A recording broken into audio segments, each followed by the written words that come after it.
Chapter 11 The Stygian Man. After it was all over, Aemon told me he never had any intention of keeping his end of the bargain with the Dalphane. His plan, from the moment Lairad informed him of the Rhodeshi prize, was to seize the embryos for himself. The negotiation was only a matter of hedging, that should things go wrong, should Aemon be unable to seize humanity's last chance for survival, that hopefully we would not be abused too harshly under the Dalphane sponsorship. A wistful fantasy that I had thoroughly disabused him of. But Aemon couldn't hope to take the embryos alone. Once he won the death games, he wouldn't simply be able to load his prize into the Ophelian's hold and take off, not without the Dalphane attempting to stop him. And so, he needed assistance. He needed the help of the one organization in the galaxy both willing to commit a capital offense against the Dalphane ascendancy and to not extort a similarly heavy price for such an act. Our journey took us halfway down the spiral arm to a small territory known as the Malavon sector, otherwise known as the last battlefield of the Fifth Aberrant War.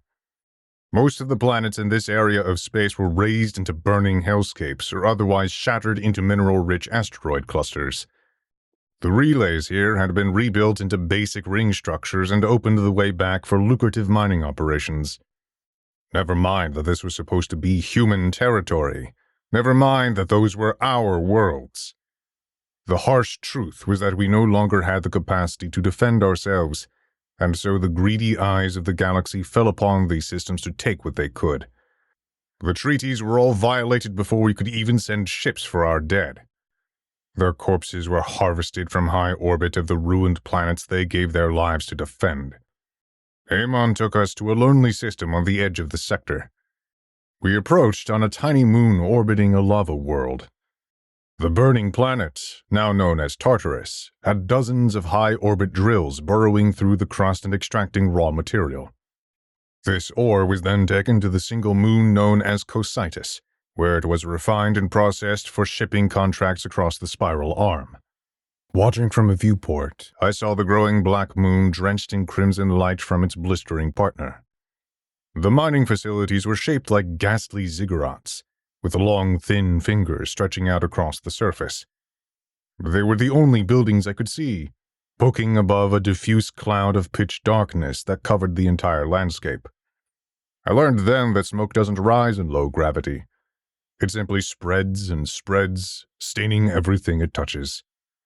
In a way, not even barren Cocytus was spared from the war. The Ophelian sat down on one of the metal landing strips.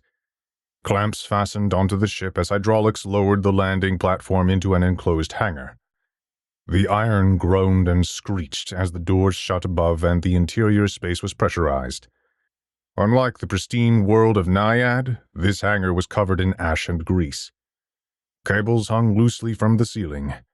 Grimy orange spotlights thunked on from the floor. The steel looked rusted and weathered under hundreds of years of neglect. And when the airlock opened, I tasted putrid air that was not dissimilar to that of Giza 6. We had arrived at Adjunct Refinery 57. Why must it go this time around? Ingrish clung to me as the landing ramp descended on the dingy platform. It's not for another assassination, I hope. This place reeks, but it's not dangerous, Aemon replied, tapping on his gauntlet screen. In fact, it's one of the few places in the galaxy I would feel safe having him wander around. Really? Ingrish cocked her head at him unamused. Aemon glanced up at her. Where would you have him go? Naiad? That place is 10 times more dangerous for a human. No one on this dump is going to recognize what Vass is. Worst that can happen is that some lowlife will mark him as a target.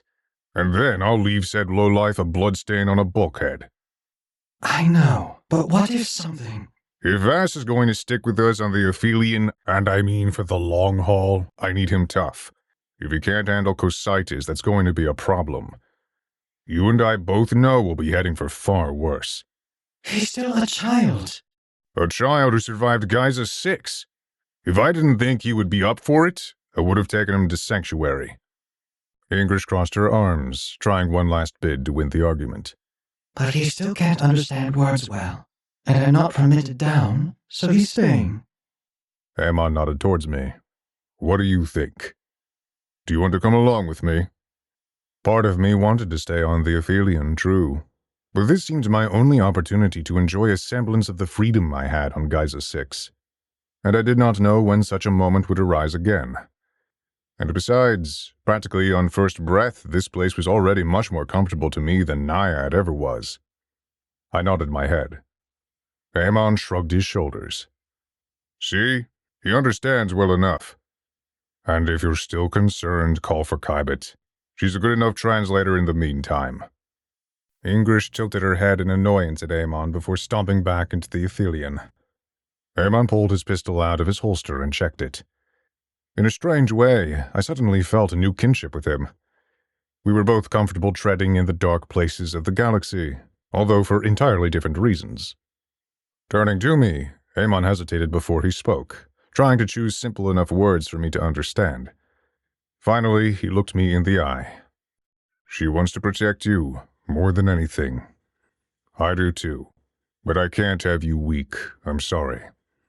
We humans can't be weak anymore. It was not the content of his words that shook me to my core. Rather, it was that this was the first conversation I grasped the basic meaning of without Ingrish's help.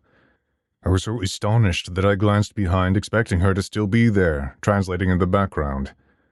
For myself, I had never known language to be something of clarity, of comprehension, and I was so startled that all I could do was nod in response. Several minutes later, we were joined by Amon's Nekomata. Unlike Maya, Kybet was entirely sculpted as a human. Her porcelain features were just as expressive, and her neural cables were tied back in a long braid that fell to her waist. She wrinkled her nose at the air and straightened her white jumpsuit, evidently disgusted with the state of the refinery. Follow and watch Vass for me, Amon ordered, and he started walking down the landing ramp, boots thudding heavily on the slanted surface. I followed quickly behind with Kybet bringing up the rear. Amon approached a cog-shaped door at the end of the hangar. Practically every hatch was its own airlock here, and they were built sturdy, with only a smeared plate of reinforced glass to peer through the other side. Amon tapped on a flickering keypad and both cogs hissed as they unsealed and rolled into the wall. Behind was a long promenade filled with shops and aliens. The segmented ceiling was low and covered in hollow advertisements and faded banners and graffiti. Vents hissed loud steam as the throng of the busy concourse deafened my ears. Most of the aliens were of a furred, snarling species with broad snouts and beady eyes. They wore dark spacesuits that seemed caked in layers of sweat and oils and whatever other foul substances there were on this moon. Eyes glanced our way, but surprisingly, no one seemed to pay the strange newcomers any mind. It seemed visitors were not uncommon in this place. Amon pushed his way through the crowds, and we tailed him. Although it was difficult for me to keep an eye on Amon as well as gawk at my surroundings. I saw vendors peddling baubles from makeshift stalls of sheet metal. I saw crusting ration dispensaries with long trailing lines. I saw bars and gambling dens and other establishments filled with raucous activity. You could hear muffled banging music everywhere, and the place burned the nose after a while. Amon walked purposefully with a destination in mind, only occasionally taking a turn at intersections or pausing to let a large rabble pass by. I noticed Kybet had entirely dropped her disgusted demeanor, it itself a personality heuristic to endear her to conventional species. She strolled with an entirely flat expression, scanning for potential threats and making sure I remained behind Amon. At last, Amon stopped in front of some sort of storage repository in a more quiet part of the promenade. Out front, a neon sign read something in words I could not understand. Though looking through the steel grate window, I saw a low-lit lounge and a counter. A single feathered alien, not unlike Riker, manned the desk. Behind him was a wall of many lockers, and off to the side, a thick steel door, presumably to a vault of some kind. The alien perked its head up as Amon entered. He squinted eyes at the man, as if not believing his own vision was telling him the truth. The alien was incapable of smiling, and yet its beak somehow smirked. Amon Ross, The alien slowly said. it's nice to finally meet you. Amon glanced around, unimpressed. Where's Cocoa? Cocoa died 3 decades ago. I'm Desra, his son. The bird cackled, tapping his taloned finger on the desk. When I took over the business, he made me memorize all the special customers. You were the last one to make an appearance, too. Was wondering when you would finally come calling. Amon blinked, his fists clenching. Is it safe? As safe as can be. The bird staggered around the counter and beckoned towards the vault. Clicking a few buttons on a remote, the steel hydraulics retracted and the door opened to a narrow passage. We silently followed the bird down the unassuming corridor where we were made to stand in front of several scanners embedded in the wall, each checking us for some unknown purpose. Finally, at the end, the bird clicked another remote, and another door opened. We were ushered into a wide, dark space. It looked like it had been repurposed from a ship's cargo hold, with a single walkway suspended along the center of the great void. Down below, the floor was comprised of storage boxes protected by a laser lattice. The low, greenish light was the only illumination in the room, probably to hide more discreet security measures. Desra bowed and departed, leaving us to our own devices. Proceeding down the gangway, Amon stood in front of another terminal that took a retinal scan. A hydraulic arm attached to the wall whined into motion as it dipped down and grabbed one particular box. It yanked it back up and presented the container to Amon. The last security measure seemed to be of Amon's own design. A bulky clamp fastened the box shut, and taking the container into his hands, Amon spoke a single word. Chorus. The clamp snapped open, and Amon put it aside as he opened the storage box. I got on my tiptoes to peek at what was inside the container. Tucked away on some cloth was a dark cube that could fit in the palm of one's hand. Soft blue wiring ran along its surface, and at the top was an opening for some kind of projector. I'll make an account here in your name in case you ever need this, Amon told me as he took the cube and gave me a closer look. It's called a quantum encoder. Human technology. It allows for communication with a paired sister cube. Kybet's translation was much shakier than English's, but I understood it was a powerful communication device. Actually, it was the most powerful communication instrument you could physically create, able to work instantly across the known universe. But who? I asked, confused with who Amon would be talking with. Amon glanced down at me. Someone who owes me a favor. Amon released me and Kybet to wander while he returned to the Aphelion to privately meet with his contacts. I am sure many would rightfully question Amon's judgment, and I do not blame those who do not understand the ways of humanity. Amon was not lying when he said Naiad was far more dangerous for me than the slums of a decrepit mining facility. Out there, in the midst of civilization, you had aliens prowling with temporal nets and proton disruptors and targeted nanoparalytics. And all of them, with a quick check from a Viviscanner, would be able to identify just how valuable I was. Meanwhile, on Cocytus, there was nothing but slug pistols, knives, and your own steel fiber muscles. Let's say the worst happened, and I was involved in a firefight. Immediately, Amon's evosuit would have injected him with adreno stims purchased and restocked from the reward money he obtained on Naiad. No one would be getting their weapon out of the holster, let alone walking from the room alive. It was, in a very twisted sense, safer for me in the scum dens of the galaxy than it was in the sparkling palaces of civilization. And so brazenly leaving me with Kybet? Yes, the Nekomata was my translator. But she, a standard maintenance unit produced and sold by the Delphane, also happens to be the most dangerous weapon in 500 light years. There was also one other thing that counted in my favor. From what I have learned of antiquity, it was those who were clueless, the ones who stood out from a crowd, who were preyed upon.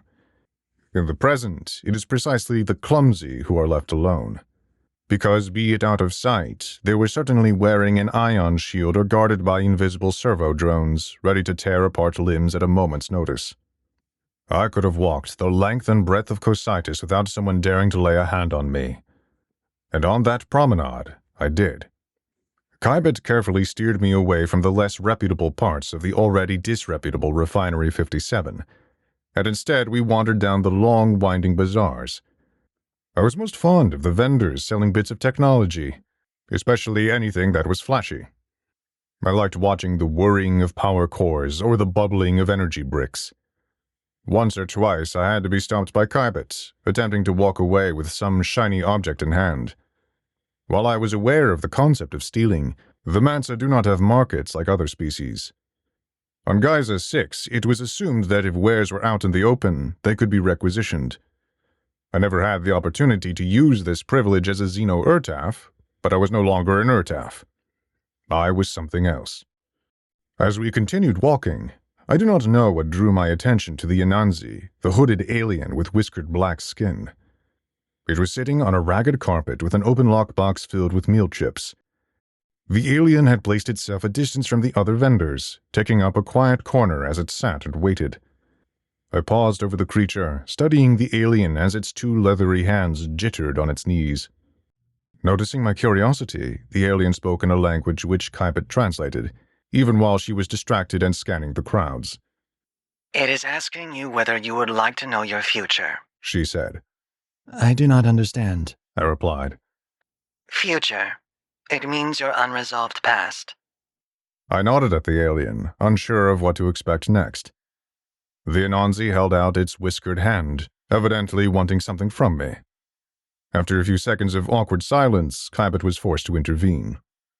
There are a countless multitude of species in the galaxy, and none of them can tell the future. Not even your kind could peer through the time-sealed vortexes. This alien is trying to trick you out of value. I suggest we move on. Ironically, Kybet had said the exact opposite of what would have dissuaded me from the scam artist. It did not matter to me that the creature was a fake. What was endlessly fascinating, however, was how this alien could persuade me that it could see the future.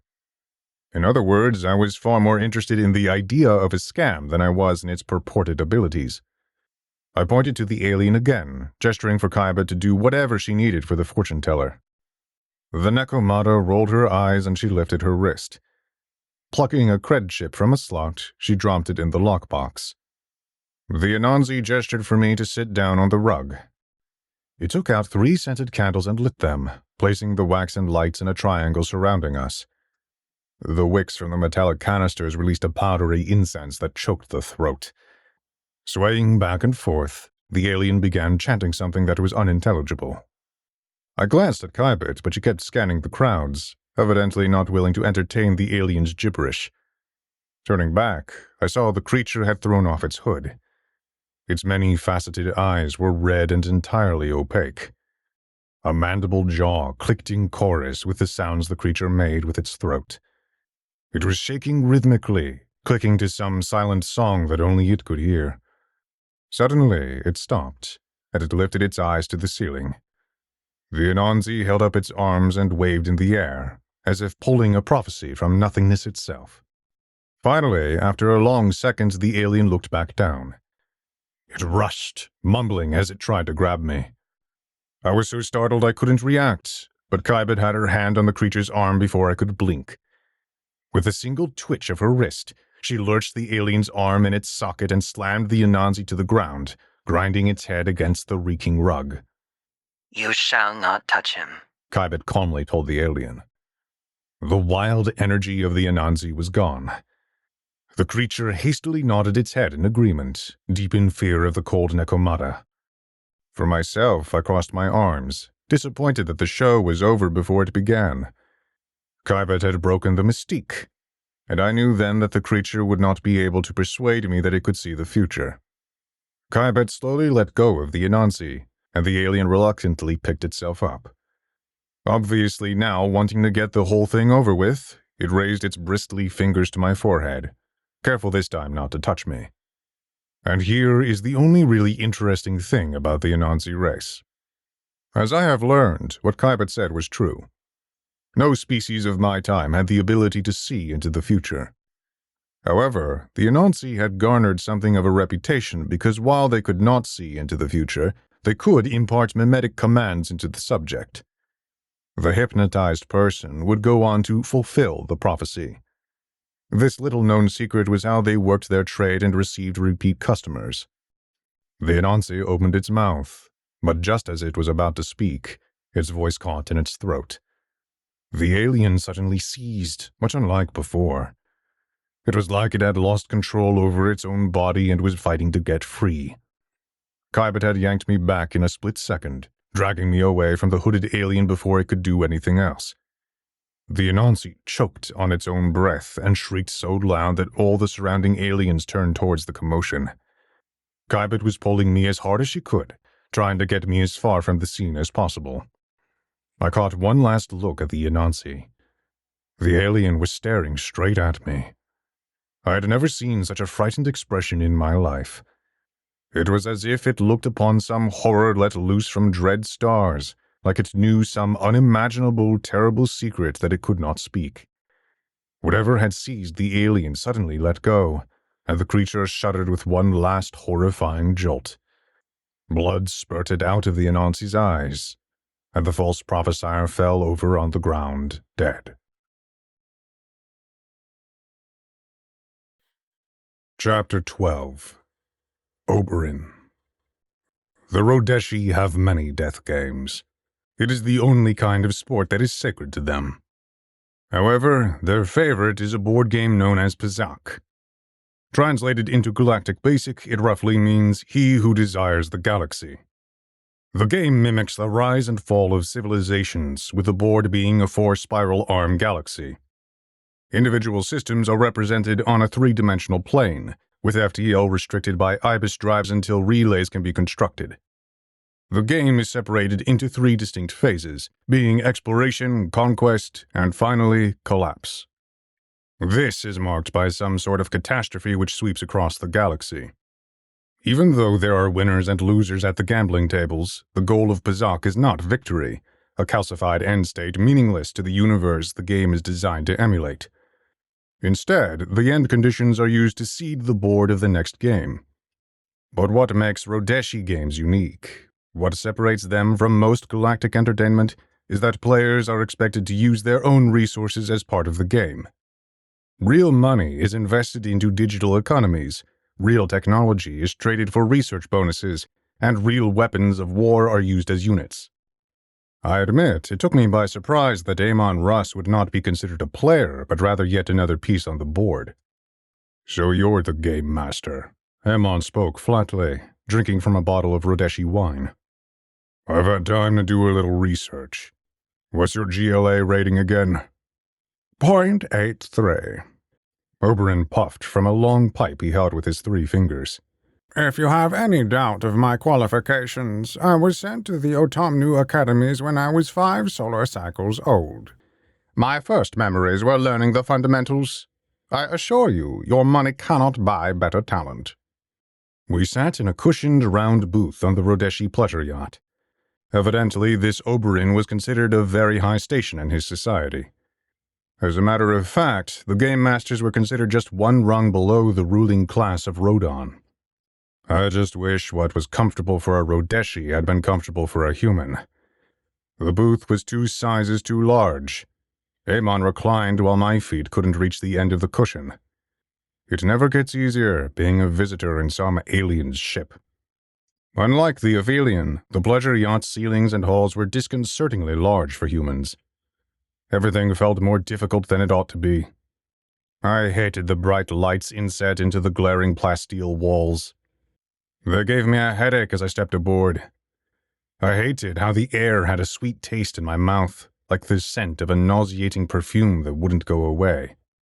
Even the artificial gravity, it was just low enough to make me trip and stumble. However, despite all of this, I still marveled at the ship. The floors were made of a scarlet polished wood, the first I had ever seen of such a substance in real life. At every corner there was some new piece of furniture or luxury, like couches made of rare bone or dispensaries that could replicate matter. The windows, hollow screens, were set to make the vessel appear as if it was in orbit around some garden world. What drew my eye the most were the ornamented collections. I did not know if this was a penchant of the species or perhaps the tastes of this individual Rodeshi, but there were whole rooms in the yacht dedicated to the display of various games enjoyed across the galaxy. Board games, card games, holo games, each one in a glass case and kept as some trophy. Amon crossed his arms, drawing my attention back to the conversation. What do you mean, your money? Oberyn puffed again. I'm not sure there is a word in your language for the concept. Perhaps an eremite? There's a spiritual caste in our society who volunteer for brain surgery. They remap their neurons for Berserk, exchanging the ability to speak, see, and hear. They dedicate themselves totally to their craft, but neither you nor the Dalphaean would be able to purchase their services. They demand far more unusual currencies. And are you good enough to beat them? Oberyn laughed, coughing on sweet-smelling smoke. That's why you're here, isn't it? As equally new as the ship, Oberyn too was a new creature. He had mottled silver skin with an oblong head. The alien was tall, extremely so. Wearing golden robes, his vestments were held together with clips at foot-long intervals. Their bodies are so tall and frail that it is easier to strap cloth in horizontal bands than try to struggle like a human putting on trousers. His two sets of eyes moved in independent pairs and perturbed me even as he gave a friendly smile with his blocky teeth. Which brings us to the next topic of conversation, Naira, the representative of Layrad, said. When will you be ready for the surgery? The Nekomata looked at Aemon expectantly. This Nekomata was patterned after a Rodeshi female. That is to say, a slimmer, shorter version of Oberyn with two pheromone slits running along her cheeks. Much like Maya, she was left to provoke the senses, although for an entirely different species. I was confused about what she said and leaned over to ask Kybit to explain. Carapace suits take weeks of intensive body and brain modification to wear, She whispered back. Among other things, they must remove every drop of blood in Aemon's body. His heart will be replaced with a nanofabricator, and his neural tissue will be extended and diffused along his spine. It's also an early generation of the armor, comparatively speaking. I casually nodded my head, content with her answer. I can do the operation whenever, Aemon replied.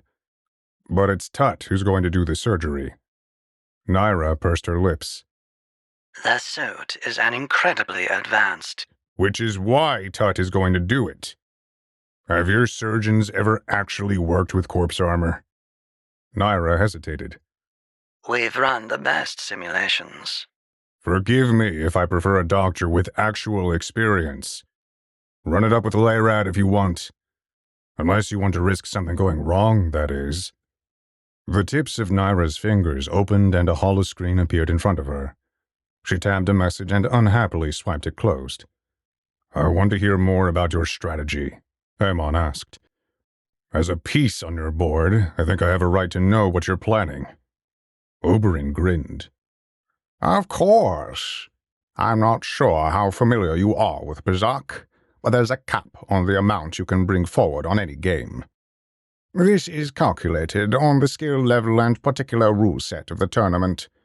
And as this game is opened up to the length and breadth of the spiral arm, the amount is equally commensurate. So what else are we working with? The Rodeshi laughed. You're it. Aemon stared at the alien. What do you want me to say? Oberyn held out his hands helplessly. In any other game, you would be a banned unit. Illegal.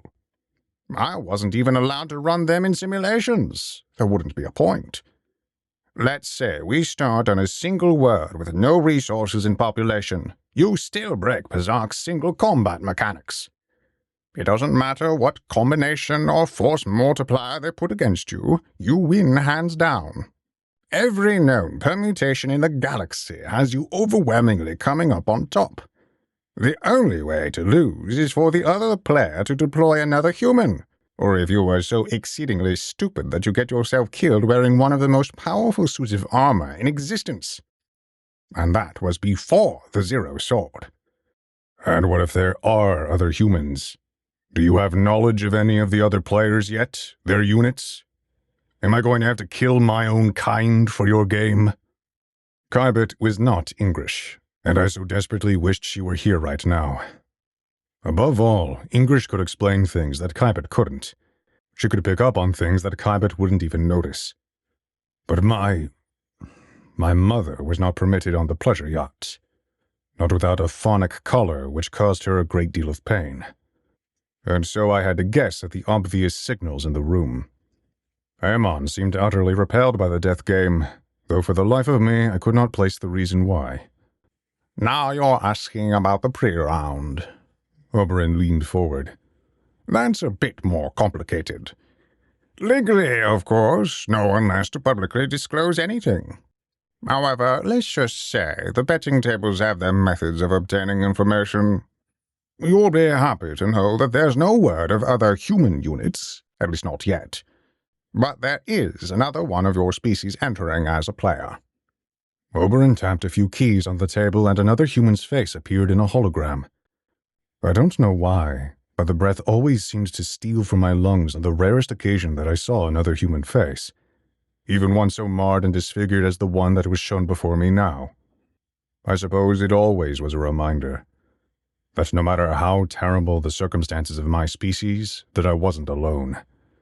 That is not to say I have ever held strangers above English. In fact, there have only been 3 humans in my entire life who I have loved as much as her, Amon being one of them. However, I could never learn what it was to be human from English. Though she tried her best, she acted differently than a human would. Even something so simple as her lifespan changed everything between us. And as I stand now, having lived for nearly 1,000 years, I can only think of the mother I lost before I was 30. That is what it means for us humans, something no alien in the entire universe can ever hope to comprehend. We outlive everyone we love. Amon sucked in a deep breath. I know that man. Waylon Tyrell. I'm informed he's a connoisseur. Impressive net worth, but he's an unremarkable Berserk player. He's a trader who made his fortune on selling humans. Oberyn shrugged. Everything bought has its price. I turned to examine the hollow image. The old man looked like he had undergone radical reconstructive surgery, but even so, it looked like they weren't able to piece him back together again. Or rather, he didn't want to be put back together again. Half his face was terribly sunken in with an artificial eye poking out of a collapsed socket. His thinning hair and splotched features did nothing to improve his appearance. May I remind you that murdering other players will get us disqualified? Naira spoke, seeing Amon's expression. Adjudicator Layrad wanted it quite clear he only wants your talents employed within the arena. Fine. Amon turned to Oberyn. Do you control where you start on the board? I want Tyrell out of the game as soon as possible. It seemed something Amon said was hilariously funny to Oberyn. The Rodeshi burst out laughing. Oberyn did not have tear ducts to cry, but he was howling uncontrollably. We sat in awkward silence for a minute until he finally calmed himself down. I apologize. I meant no offense, Oberyn said between bursts of titters. It is an old joke among game masters that the pieces play the game and not the players. But I will make an appeal to the wardens. A blood feud between 2 of the last humans in the galaxy? That is what our entertainment is for. I ran up to English as I saw her standing in the airlock. She had her arms crossed, unhappy with Amon because he had once again decided to include me when it wasn't necessary. Although I could not account for her behavior at the time, she was aware of Amon's deepest reason for why he demanded I attend everything, for why he never once showed caution. She had known him long enough to guess at his secret confession, the one he told me when I thought English had died, the one whose every syllable I recall and yet remembering not one word. I stopped just before I could reach out to her, glancing between her and Amon as they stood opposing one another. A second passed. English slowly, silently, let her arms fall to her sides, and she meekly stepped out of the way to let Amon pass. No. I want to hear what you have to say, Amon gruffly told her. I just don't want to see you in such horrible pain is all. She thumbed her fingers. I would do anything to make it stop. I looked at Amon, confused. As I write this now, there were probably 100 conversations between him and English that I was not privy to. 100 moments that I had been absent from since we departed Giza 6. Or knowing Amon, maybe there had been none at all. Either way, there was much between them that I did not know. Some of that was normal for a child, but there was also the fact that Amon Russ was Amon Russ. He was not a man to share his burdens lightly. You already know my every thought, my every word, everything I would say. And you know you can't help me. So the only reason you want this conversation is because you want Vass to hear it. I won't speak a word. English bowed her head. A moment of indecision crossed Amon's face. He nodded his head down at me, pondering some thought I couldn't possibly guess at. I looked over to English with a pleading expression, hoping she would explain what she was talking about. But true to her word, she kept her silence. Amon put a hand on my shoulder. "When you're older," he said. He leapt back into the Aphelion without saying another word. I was left dumbfounded by the inscrutable interaction. Again, staring helplessly at English, she did not hint at the meaning of Amon's words. "I don't understand why," I said. It's for him to say. "Why?" English sighed. We may speak the same language, use the same sentences to express the same ideas, but there are certain words only a single person can say. Otherwise, it won't mean the same thing. If I tell you, it would be nothing more than going behind Amon's back. I thought about this for a moment. "What do you want him to say?" English glanced at me, about to say something, and then she simply gave a tired smile. I don't think Amon quite sees it yet, just how clever you really are. She patted me on the head.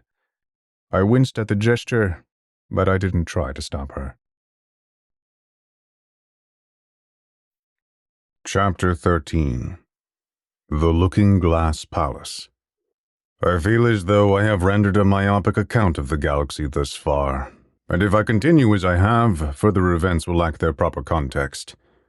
What follows is what I have pieced together from the historical record of that most memorable of Bazak tournaments held nearly 1,000 years ago. I shall start with the initial purchase. Less than 2 months into the Aphelion's transit from Giza 6, the Crusticons sold the breeding arrays to the Rodeshi. The machines were promptly taken to Rodon, where they were sold again to the Game Wardens, and the Bazak tournament was planned. The next 2 years were spent preparing the arenas and infrastructure as well as allowing time for the announcement broadcast to travel, hopping along the relay network. By the time Layrad made his offer, 3/4 of the Spiral Arm had heard of the tournament and had time to make travel arrangements. I believe the broadcast still carried for up to 50 years more, filtering into the outer edges of known space, long after the event's conclusion. By all rights, if any other species was organizing this tournament, the logistical hurdles would have taken a century. But the Rodeshi do not live for centuries. Their lifespan is limited for a mere 125 years. And so, pressed on very short time, they had structured most of their economy around the immediacy of these games. Nearly all of it was already there.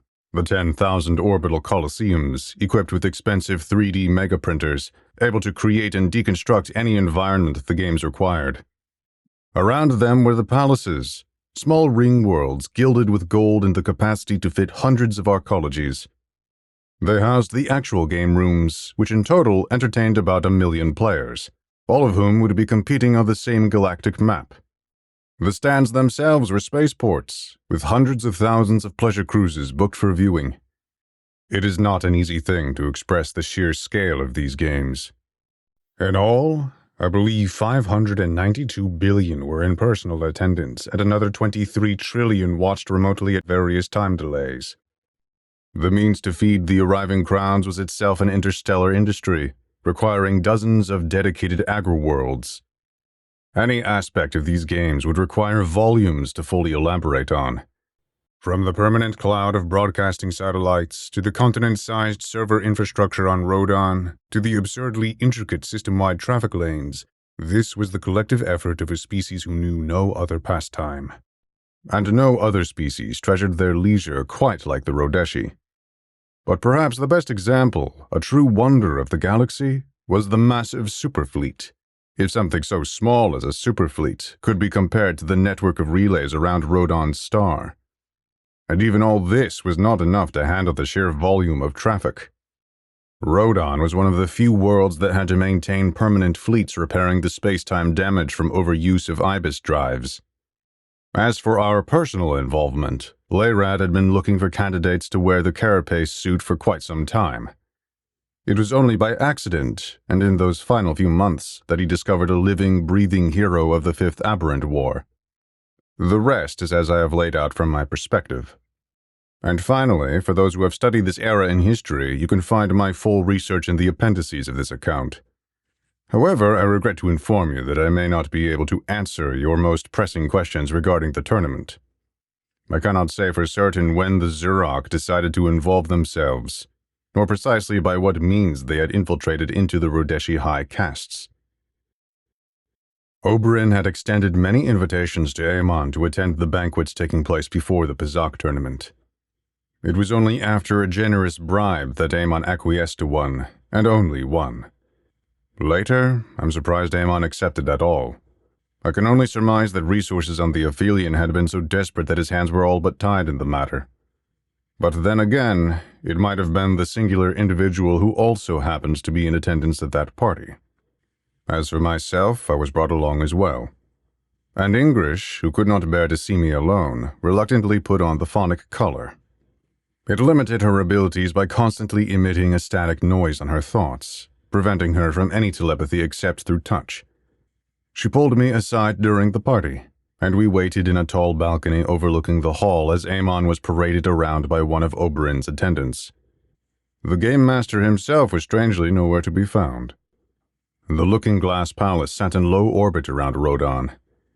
It was originally an observation platform, built by humans no less, as they supervised the development of the Rodeshi people in the late days of Third Expansion. As such, it was one of the very few structures in the Rodon system not pointed towards the Colosseums. Instead, the palace observed downward, towards the dark gray expanse that was the Rodeshi homeworld. I noticed the planet was not dissimilar to the appearance of Giza 6, those parts of the Mansa world that were not covered in smog at least. It was a sorry sight, especially after the pristine world of Naiad. Most of the Rodeshi species do not live on their homeworld. Instead, they prefer the relays around Rodon's star. Even among those who stayed near the planet, very few lived on the surface. If you asked a Rodeshi where they considered home, they would answer in orbital altitudes and station names rather than any land or place.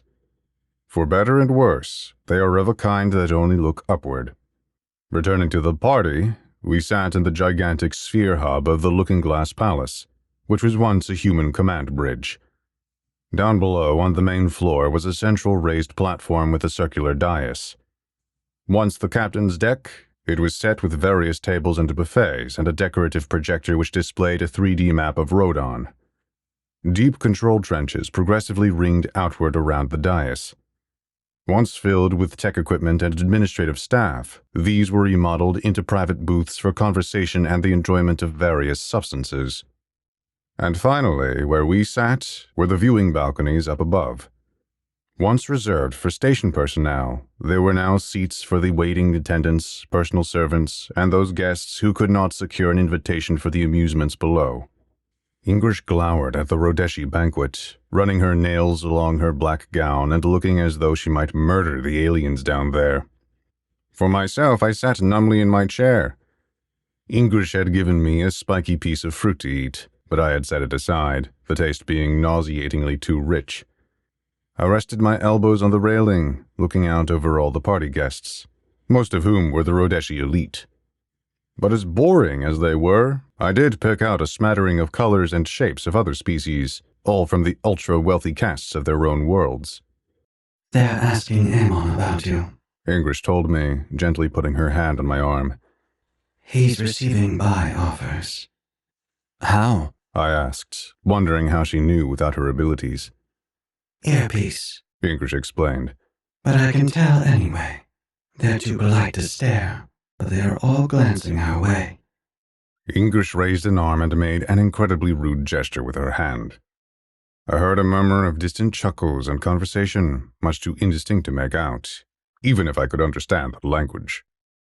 Ingrish sank back into a chair, tiredly throwing herself back with a groan. I glanced at her, wishing that I had the same ability she did, that there was some way I could comfort her with the same emotion she often comforted me. She glanced towards me suddenly and smiled, lowering her head. We still have a few hours to go before it's over. I shrugged my shoulders. I am told, unlike most other humans, that I am among the rare few individuals content with nothingness. Or rather, I am one of the few who is content with himself. Whereas most humans need something to engage their attention, I am able to sit for many hours with no such distraction. And I do not believe this trait is due to the insects, at least not directly. The Mansa made no attempts to control how I thought or felt. But to live among the Mansa, to survive among the Mansa, one must be able to divorce themselves from the desire for distraction, for entertainment. We often seek these things to express our intellects outward, because being left alone with nothing but your thoughts becomes torture. I believe this is why most slaves went mad and committed suicide in their first year. But this time, I could not sink into the recesses of my own mind. I noticed movement near the back, and English yelped as Oberyn suddenly appeared and took a seat next to us. What are you doing here? English asked, gripping my hand. Where else would I be? These are the seats of honor, of course. Oberyn flashed a smile. The game has been in play for a while now. You're about to see the opening gambits. I don't understand what you mean, English said, uncomfortable. Oberyn chuckled. You'll say soon enough, I promise. But while we wait, here before you is an opportunity to witness what separates true talent from the rest. Second-rate players, the kind who would wholly unappreciate a piece such as Aemon, they only look at the mechanics. But that is what makes our games unique. What happens off the board is just as important as on. English sneered at the Rodeshi, causing Oberyn's grin to grow wider.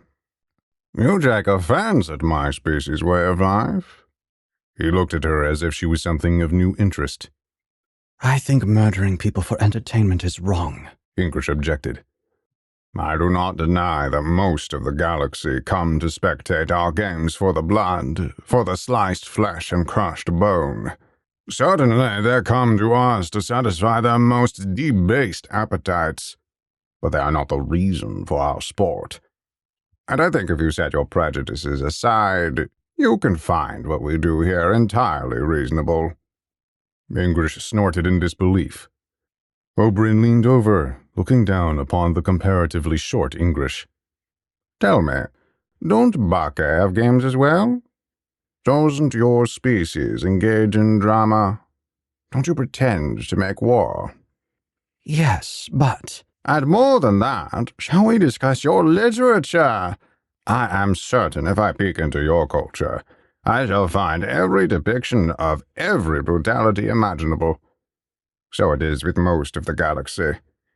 In fact, I would say your kind are far more creative.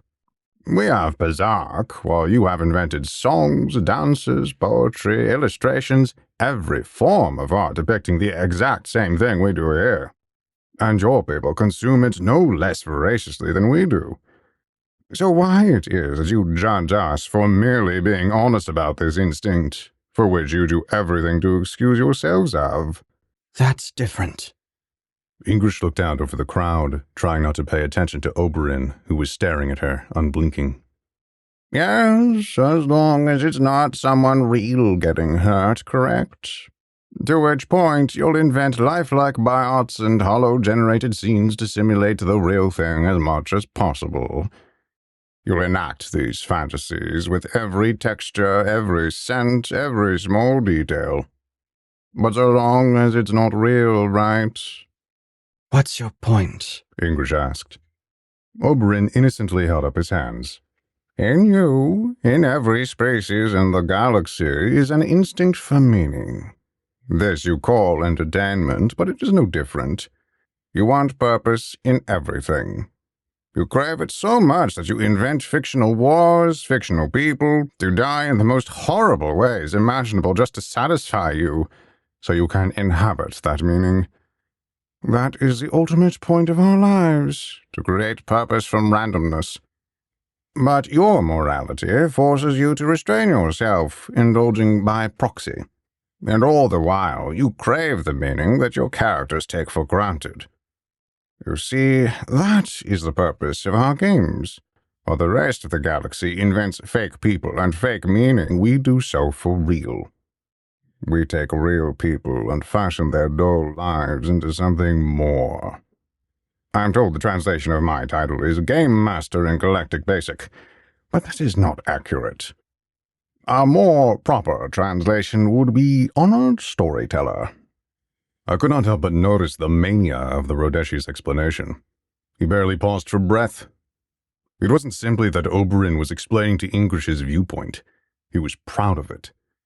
And he wanted Ingrish to argue back so that he could talk circles around her further. And I note, for this entire time, Ingrish had been so caught up with Oberyn's rambling that she didn't realize she had been translating all of it as she held my hand. It had become something of an automatic habit for her, and I am certain, if I had allowed a single thought to cross my mind, she would have noticed and pulled away. Oberyn noticed a change in the crowd, and he pointed his finger. Knowing this, can you spot the strategy? I silently followed Oberyn's pointed finger to a newcomer that had just entered the banquet. I do not know what I expected. I had hoped for a moment that this might have been the human I saw on Oberyn's yacht, but I quickly realized it wasn't. Instead, there was some alien flanked by two guards wearing armor made of shaped bone. The alien between the guards wore a thick leather cloak over a hunched back. Even so, it rivaled the impressive height of the Rodeshi. I saw gleams of dark metal under the fabric. I strained to see further, but I only caught glimpses of a skeletal frame. And it was only when the newcomer looked up, directly at us, that I saw the hideous metal mask, shaped like an alien's skull. The thing had orange eyes. He stared at us for a long second before looking away. Oberyn reclined in his chair. That is General Chiron, a surviving veteran of the 5th Aberrant War, and a Scythian, too. One of the few species that took up arms with humanity. Ingrish sighed bitterly. I know who he is. Then do you see it? Our competitors know they cannot kill Aemon conventionally, so the game has become a test of will. The Dalfane have spent considerable expenses buying out the humans from the tournament. They know Aemon would break if he was forced to kill his own kind. But can the hero of Perseus bring himself to kill former comrades in arms? To kill one of the few beings in the galaxy who sacrificed everything for humanity? Or will Aemon give in, and will he let himself be killed instead? That is the game. That is the unfolding story. That is our opponent's first move. Then why did you bring Aemon here? Ingrish snapped at Oberyn, and I saw a dampness on her blindfold, tears escaping down her cheeks. Because I need to know what he'll do. Whether he has the stomach for it. But enough talk. Quiet now. I need to concentrate. Oberyn raised a pair of spectacles and looked on as General Chiron focused on Aemon Russ, and the two saw each other. It was at this moment I broke my silence. Who is he? I asked Ingrish. She quickly glanced down at me, nearly jumping in her seat. But then, realizing that nothing could be done to take back what had been said, she bitterly groaned. The Scythians were part of the opening assaults on the oncoming Aberrant fleet. The Aberrants then diverted their forces to destroy their worlds first as an example to the rest of the galaxy. Aemon was there in the initial engagements before humanity had to retreat. But what did Oberyn mean? Everything? I waved my hand at the general. Is that why he looks like... I lost the word, but Ingrish understood anyway. No. General Chiron was taken prisoner during the war. The Aberrants... they do awful things. What you see down there is what they had to do to put him back together again. The hunched, disfigured general did not speak to a single Rodeshi in the banquet. though some attempted to converse with him. With an arm that was part flesh and part metal, he shoved the guests aside. The Rodeshi down below thought this was amusing, but they parted all the same. In just a few moments, General Chiron stood towering over the already tall Amon Russ. Ingrish bowed her head, and I knew she was wondering whether it would do me any good to hear the conversation. She translated anyway. I had to see if it was really you. So, they got you too, did they? Amon spoke, and I saw him clench his fists. This is not personal, Amon. Ingrish captured the raspy cadence of the general. I am here for my species, same as you, I imagine. It doesn't have to be this way. Amon lowered his voice. If humanity can be brought back. You couldn't save us the first time! General Chiron suddenly exclaimed. And then, letting the shock of the outburst settle, he spoke again. I am not here to argue with you, Amon. Only to pay respects. You can't kill me, Chiron. We both know it. You would only be wasting your life, Amon threatened. Chiron threw his head back and howled with skin-crawling laughter. You think I have come all this way for my life? The general looked down upon the smaller man. The Rodeshi think I am the best chance at beating you. But we both know what's going to happen in that arena. It makes no difference to me. My contract only stipulates that I don't hold back. No, Amon. I have come here for my death. You want me to kill you? Amon asked in horror. Again, Chiron laughed. He raised his arm to the Rodeshi. These people, they provide a wonderful service. A death that means something. That is something very rare for men like us, Amon. You know it. You thought about it too, haven't you? Or you shouldn't have survived the war. With great reluctance, Amon responded. Every day. But... Then don't torture yourself over me, my friend. My killer. Let these fools have their circus. And let me have rest. I'm not going to kill you, Chiron. Not in 1,000 years. Amon's voice cracked with anger. I'm not going to give you that choice, the general responded. With one great motion, Chiron slowly bowed to Amon. His great frame was such that the two now faced each other at eye level. Ingrish tightened her grip on my hand, and a silence fell over the hall. I glanced around, confused, not understanding the import of the gesture. The holy moment, Chiron's attempt at one anyway, was broken too soon by a clapping hand. Oberyn wildly clapped at the bow, giving a standing ovation. The Rodeshi who were Oberyn's allies, or those who had bet on Oberyn at the gambling tables, swiftly began clapping as well. The banquet hall became a chorus of deafening applause, though I picked out other sets of eyes unhappy with Oberyn, who watched on, patient and plotting. The general's mask twitched, and he suddenly rose again. Orange eyes swept over the crowd in utter disgust. Finally, the general looked up at us again. The metal hand pointed towards us, towards me, and he shouted loud enough for the room to hear. Da sun vari! Mal! General Chiron bowed again, and the room became very quiet. I was frozen, unable to comprehend or react. I looked at Ingrish, but she was as shocked as the rest of them. The once amused Rodeshi were all silent at the general. Whatever he said so profoundly angered the room that not a soul breathed as the general knelt to me and me alone. And then, rising with fury, the general left the banquet hall with his 2 guards, and all eyes followed.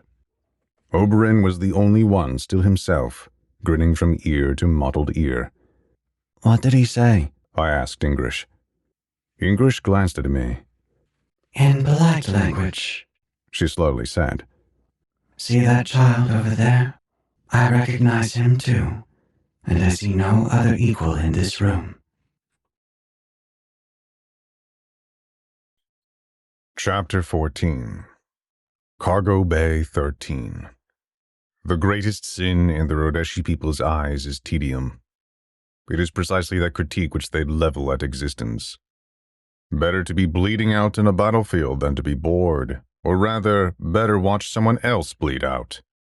They wish to infuse every moment of their lives with entertainment, with drama, and in doing so, become something greater than their comically short lifespans. As such, my boring childhood under the Mansa, my existence, was considered a tragic abomination. To hear that Chiron preferred me anyway, well, that was one of many nuances to the insult seethed after the fact. It is a strange idea to me, however, that there are many moments in my life one would consider profoundly tedious. Not every second was spent gallivanting across the galaxy or sieging worlds or even filled with heart-rending tragedy, as surprising as that may seem. In fact, most of my life has been spent in those moments the galaxy would label as monotonous, something I was well adjusted to. Just in this short introduction to my journey, which so far would not constitute a day's attention, I have omitted weeks of uneventful detail. I have not included most of English's early lessons, many of which were frustratingly slow. I did not recount Amon disciplining me for not keeping my quarters clean, something he later remarked as impressive since I had no possessions. And I did not mention much of my early interactions with Riker and Kybut. I was introduced to them right away, but there was no point in wasting words over such a short and distant conversation. And yet, despite this life of abject dullness, as Oberyn would have put it, the galaxy shall measure his life in the dates and days of mine. And the Rhodeshi people, after all their great games were said and done, their memory begins with me. I stared for many hours out of the viewport in my quarters, watching the ships go by in the orbit of Rhodon. I could have watched for hours more. Many times it was only the sharp need for food or water which drove me away from the chance to see something new. But this time, however, I found myself unsatisfied for the opposite reason. Everything out there was the same. That's something you find out about pleasure cruises. They are all identical to the last. Getting up, I opened the door and began yet another expedition out into the Aphelion. Thankfully, instead of just locking me in, Amon had finally decided on a sensor for the door. It alerted Kybut whenever I left the room, and she could run a background algorithm to track my movements on the ship. Despite this system, which worked well enough for Amon, English would usually appear not 5 minutes later. This was something I was initially very annoyed by, and only later in years astounded. This time, however, I was left to my own devices as I wandered the corridors of the Aphelion. Always marking my trail, always inching my way forward, there was not a single hall left unmapped by my crude directions by the time I was done. I scratched arrows on the walls. I unwound lines of spare cable. I placed boxes on top of one another to count the decks. And when that quickly failed, I turned to a notation system of dashes and dots. English was the first to find out about this, of course, and she gave me a data slate with a map to navigate the ship. I kept to my system anyway, hiding my ever more complex symbols behind cargo crates and hull panels. And it so happened that the map English gave me was inaccurate anyway. It was correct in the general placement of things, yes, but in the corridors, in the niches, in the hidden spots of the Aphelion, there were more secret compartments in this ship than a smuggler could ever ask for. And this included the entirety of the non-existent Cargo Bay 13, which sat inconspicuously where the ship's mainframe was supposed to be. A total of 3 decks tall and enough open space to house a hangar of shuttlecraft, Amon kept the bay in total darkness. You had to bring your own light inside, otherwise you would lose yourself. The walls were made of a dense hydrous polymer material, as is standard for most spaceship mainframes. The cargo bay was meant to be totally invisible to sensors, off all circuit mapping, as is the usual for those highly radioactive areas. No one would think to question that the Aphelion might not have such a computer, nor why it did not need one. But even as observant as I was, I wouldn't have noticed the entrance if Amon had not left the door open. The whole panel suddenly had a gap, and peering inside, I saw the impossibly large chamber for such an indiscreet entry. I saw Amon in the long distance. He had set a glow orb at his feet, and he was sitting on a crate with his back towards me. It was a minor miracle I could see him at all. To call Cargo Bay 13 cluttered would be an understatement.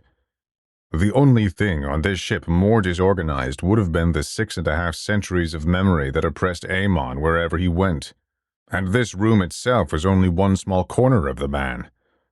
I truly do not know where to begin with Cargo Bay 13.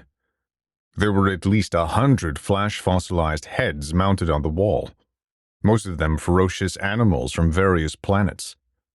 Although, there were also a few from the more memorable of Amon's bounties as well. The skulls were accompanied by paintings, bas-reliefs, and data murals, some recovered from the war, some payment for Amon's services, and some simply stolen back. I noticed a tapestry that looked similar to the one in English's room, though it was too dark for me to make out what was on it. I wish I could put together a full list, but there was so much that defied category, so much that could not simply be put on a mere inventory. There were diluvial dream catchers, glass star maps, and curated rows of azale teeth, still growing decades after being plucked from the flower's maw. And as I picked my way through the dark room, there was so much silhouetted in the pitch black. I saw heaps of books. Books, not data slates. They were written in 6 lost languages. Some were written and encoded by Amon himself, but most were souvenirs taken from extinct species. There were crates of Jakatan jewelry, their light shining like dim stars in the dark space. I saw canisters of green fluid, liquid calculators, churning slowly in their deactivated resting states. There were cephalopodic pipe organs, scaly headdresses from the Utuscan dynasties, and microfibrous sculptures. I saw holoschematics taken from the end of the 5th Aberrant War, casks of whiskey from planets now turned to cinder, gravestones piled from tomb worlds, and more than a few monoliths now rendered inert. I saw automatic translocators, Terran gas rifles, and even chits housing digitized antimatter meant to instantly construct and then totally obliterate the target. And then there were also the things that Amon grieved over, more than the rest. An occupied stasis pod, a scorched scrap of hull plate, and a sheathed zero sword. There were no other words to describe this room except as a heap of spent time, slowly collected over the centuries. Cargo Bay 13 might have been one of the best-kept secrets in the galaxy, and if you wonder why Amon so rarely leveraged the contents of this room, so rarely utilized this great arsenal, then you don't understand the man. Ghosts were as dear to him, if not more so, than the living. I used to be very angry at him for that, but after you live as long as we do, the ghosts become more real than those who are still living. They're the only ones who stay with you. I watched Amon from behind a cargo crate, sure that he had not spotted me. He was hunched over a book, scribbling with a pen. I waited there a long time, far longer than any normal child ought to have been able to. The only noise in the room was scribbling, and then Amon straightened. He snapped the book shut, and without turning to me, he said, "Come here, Vass." Silently, I rounded the cargo crate and approached. Standing in front of Amon, his weathered face was dimly lit by the yellow glow orb. The old man sized me up. "English grind today." My throat clenched, but Amon waved his hand dismissively, already knowing my worry. "Wasn't you, Oberyn?" I don't understand. "She hurts, for what you overheard." I stared, unblinking at the word. Amon sighed. "For your future. She hates Oberyn. I hate him. Don't think him. Don't learn him." Why? "She loves you," Amon said stoically. His eyes glanced away from me into the darkness, peering at something I could not guess at.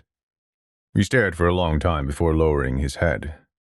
With a trembling hand, he covered his mouth, concealing some secret that only he knew.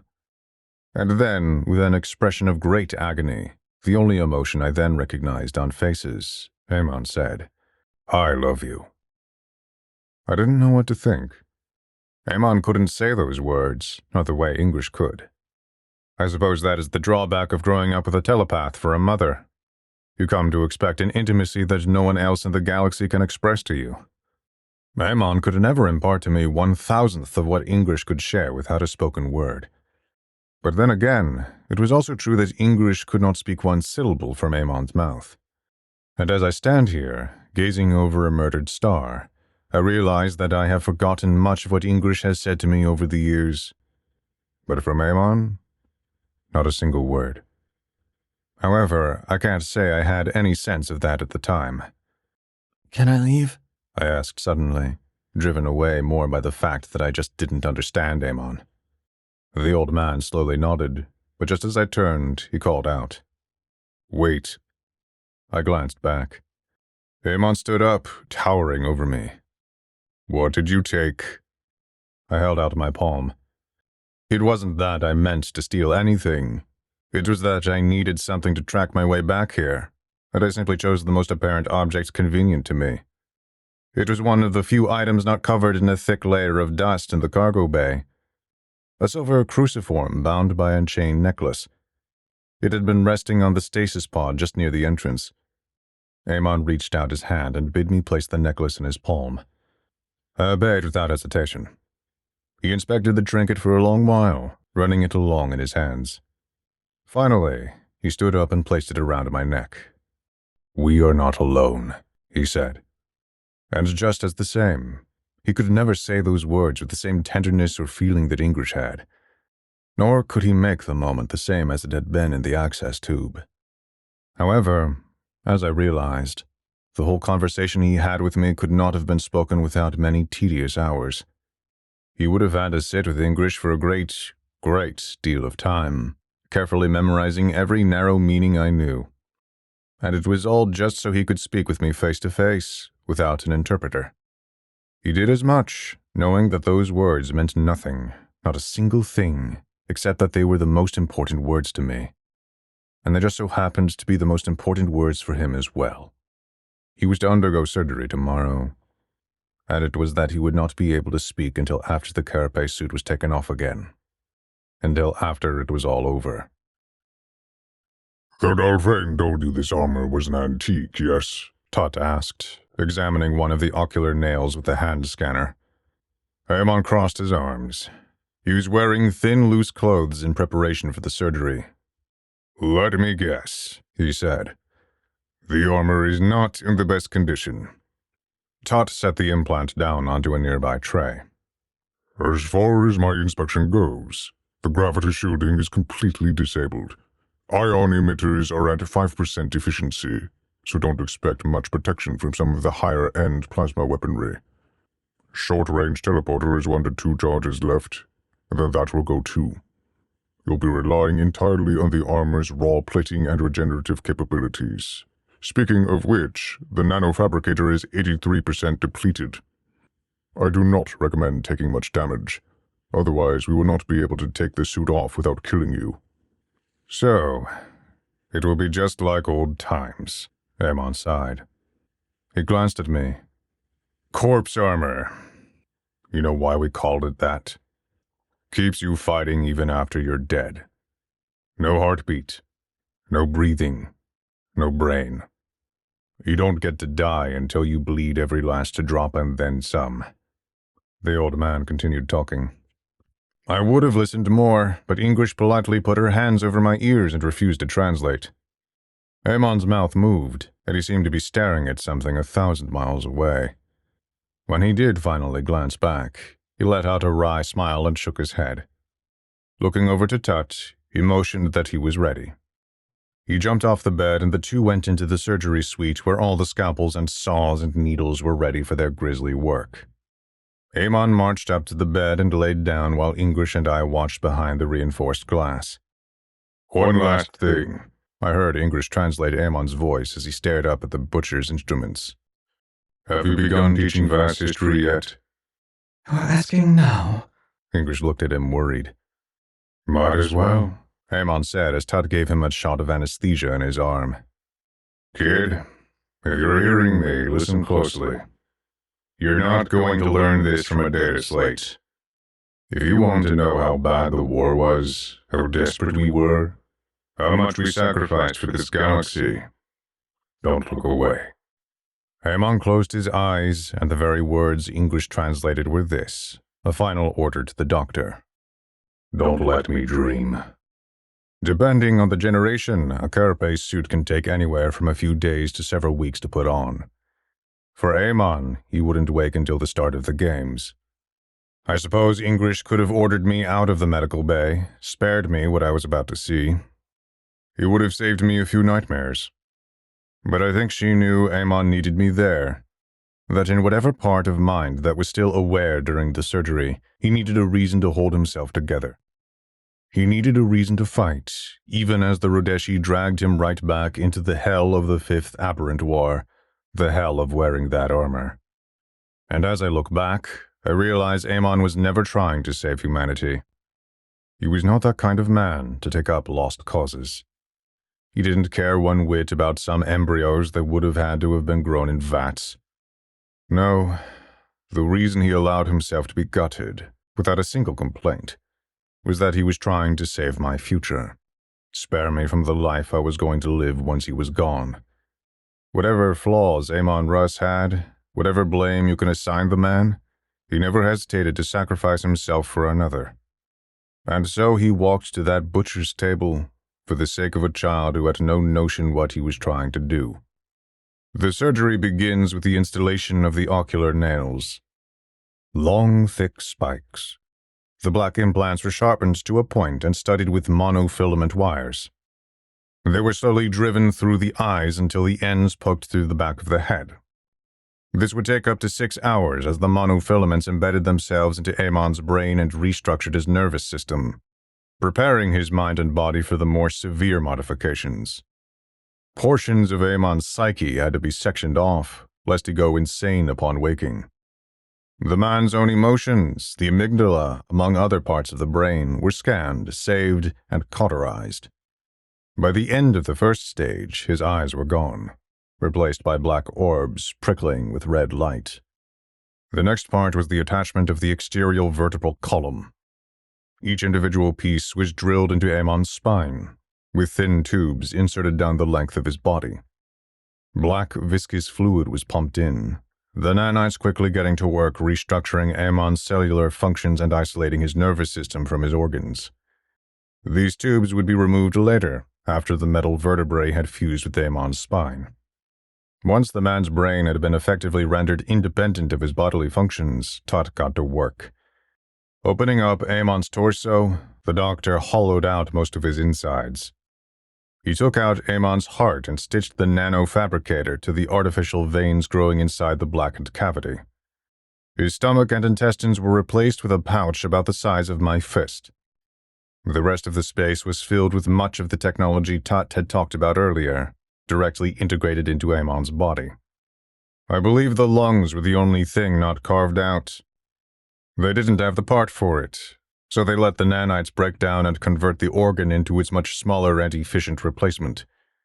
There was a long while where Amon simply looked like a corpse on the medical table, with everything essential to keep a human alive placed in a box. And yet, he was still breathing. By the time Tut closed Amon back up, the man's skin was pale white with dark ports erupted from his flesh. I was glad I couldn't make out much of the next part, as the nanites reinforced his skin and changed his bones into metal. His very muscles and tendons were re-threaded. By the time Tut was affixing the exoskeleton plates, there was not one part of Amon's body that had not been thoroughly violated. Bit by bit, Amon was hidden under black armor plates. Long needles slid into the ports where blackened blood would be pumped in between the layers of the ultra-strong armor, fusing flesh and metal. Finally came the helm, a bulky mask with a long tube to be inserted down Amon's esophagus. And then Amon was gone, replaced entirely by this new thing that was the carapace suit. After weeks of surgery, we were there for that moment when the man utterly disappeared. Tut stepped back and announced to the room, Perfect. English broke down and wept. And for myself, I simply obeyed what Amon had told me. I watched as much as I could bear to see. Chapter 15. The Last Human. I believe it is worthy to note just how insulating things were upon the Aphelion. Looking back, the only things that mattered to me, the only things that now matter at all, happened upon an unassuming ship docked on a nameless fuel station. For instance, Oberyn was off attending 100 more parties and scheming against his rivals. And although I am sure he made many moves and gambits worthy of the history books, none of them remain in my memory. Nyra and Layrad remained in close communication, along with the rest of the Dalfane coalition. But it was only in further decades that I learned Layrad had been waging a shadow campaign. He talked to us as if he had been in charge of the effort to reclaim humanity, when in reality he was a small power in the Dalfane calculation. And it was only after he was through with Amon that he gained the leverage to come out as one of the 3 reigning gene lineages. And then there was simply everyone else. All the other players in the tournament, arriving into their gold palaces, the audience, billions enjoying their expensive pleasure cruises, and the countless more attending their needs, all of whom had their own lives no less interesting than any other. I could spend every day of the rest of my life trying to trace these events, these stories. But the truth was, I was privy to none of it. I was a child on a human freighter, and that was the only perspective available to me. All I can relay to you are days wandering the ship, waiting by the viewports, and of course, English's lessons. And I hope, when the time of the final accounting comes, when every piece of this history has fallen into its proper place, you'll discover the 1,000 reasons why these peculiar moments have been preserved and so little else. I beg your patience for one more digression, and then I shall recount the glories of the Rodeshi death games. Ingrish had taken Amon's advice and decided upon history. She sat me down in the mess hall with several data slates containing every little bit of information she could scrounge about my homeworld. For most databases in the galaxy, that would have taken some doing. But from the Aphelion, she had everything she could have asked for, except the world itself. And as that stood, she had everything except the one part that mattered to me. I was at once assaulted with the pre-colonization survey maps of Khal. The projections showing the planet's early development followed by dozens of mineral and atmospheric compositions. It was originally a world of carbon dioxide, nitrogen, and just enough toxic acids to melt your skin off. No less a putrid sphere like Giza 6, it was actually far worse. The blistering temperatures made it so that no life form could survive on the surface, not even the Mansa. It was like many planets found during humanity's early days, barren and lifeless. It was only after exploring a third of the galaxy that we discovered actual alien intelligence, cloistered on their small worlds. I will remark, of the things Tut told me about his kind, it was not that humanity had so far surpassed his race, that humanity had been the first to cross the great reaches which had earned their contempt.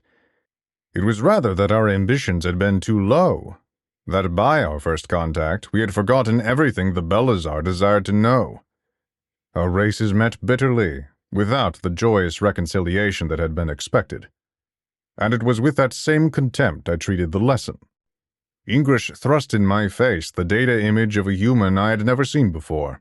Yet my interest immediately died when she told me this man had passed away thousands of years ago. His very bones had crumbled to dust in some hallowed grave that was nonetheless forgotten. She told me of Ephraim Loken, a man whose name had been nearly forgotten to the distance of time. And I was not even given his picture so much as an artistic representation of the founder. Part of the second generation of terraformers, he had led his fleet to reclaim the scarred worlds devastated by the Raynon autonomy. He was the first name in Khal's story, and a name I rejected out of hand. I placed the data slate on the table and crossed my arms. Why? English wavered. It's your history. Why is it my history? I asked again, using the word she had spoken even though I did not comprehend its full extent. Yes, I had been interested once, when English first told me of Khal. And it was an interest that was immediately crushed when Amon told me the truth. The planet that she had shown me in the computer was long gone. It didn't exist. And since it didn't exist, it didn't for me. What was the point? It was an abandoned jungle. And in fact, it was less than that in my eyes. After all, an abandoned jungle might have held some mystique for another human, but not me, not a child instructed by the Mansa. All I saw in English's pictures was plant growth and dirty plasteel. It's important, English stressed. Why? I demanded again, almost expecting her to single-handedly solve the greatest philosophical questions of the cosmos. Because unless she could present to me every justification, every argument, every undeniable reason, and to butcher language itself so low that even I could understand it, I was ready to dismiss this history and everything that came with it. After all, what was the point? Listen, this mythology. Mythology? English bit her lip in frustration and clenched her hands, regretting her poor choice of words. Stories we tell. So it's not true.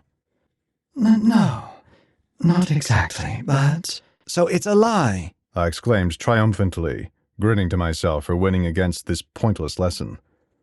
I was already getting off my chair, ready to head back to my quarters. However, English gently grabbed my arm and sat me back down. She smiled, as if amused by a joke I couldn't hear. But there was something else in her expression, something that seemed to slip through her usual demeanor. She went quiet for a long moment, still holding onto my arm. As if she was turning over a hard decision in her head, she finally straightened and let go, looking at me. English had always been so nervous, so meek. Suddenly she seemed altogether distant. She undid the headband around her eyes.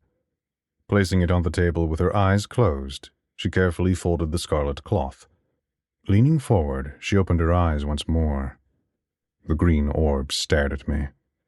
Take a long look, She said, speaking with her real voice. Do you see any difference? I didn't understand what she meant, but just as she pointed it out, I noticed the smallest of imperfections.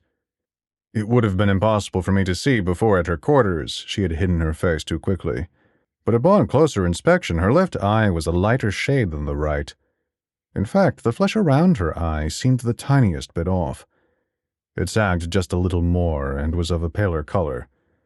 It was then I realized it was similar to much of the flesh of my own body. Scar tissue. Painstakingly concealed, but it was scar tissue nonetheless. This eye is a fake. It's where a slug round was shot through my head. English spoke, giving one more second to look before she wrapped the cloth around again. I can't put it in words for you, not even thought. Do you remember what I told you when we first met? Call isn't just a place. It runs in your blood. The stories, too. It's not a lie. It's what you are. English smiled again, and suddenly the woman I knew was back. Still, to this day, I do not know whether it was my flippant attitude or the agonizing stress of what was happening to Amon which caused her mask to slip. And perhaps it was simply necessary for the lesson that English knew better than anyone else that you can't just run away from what you are. As I drop one pretense for another, so too I cannot help but think of the woman herself, what she was. I had never considered it from the telepath's point of view.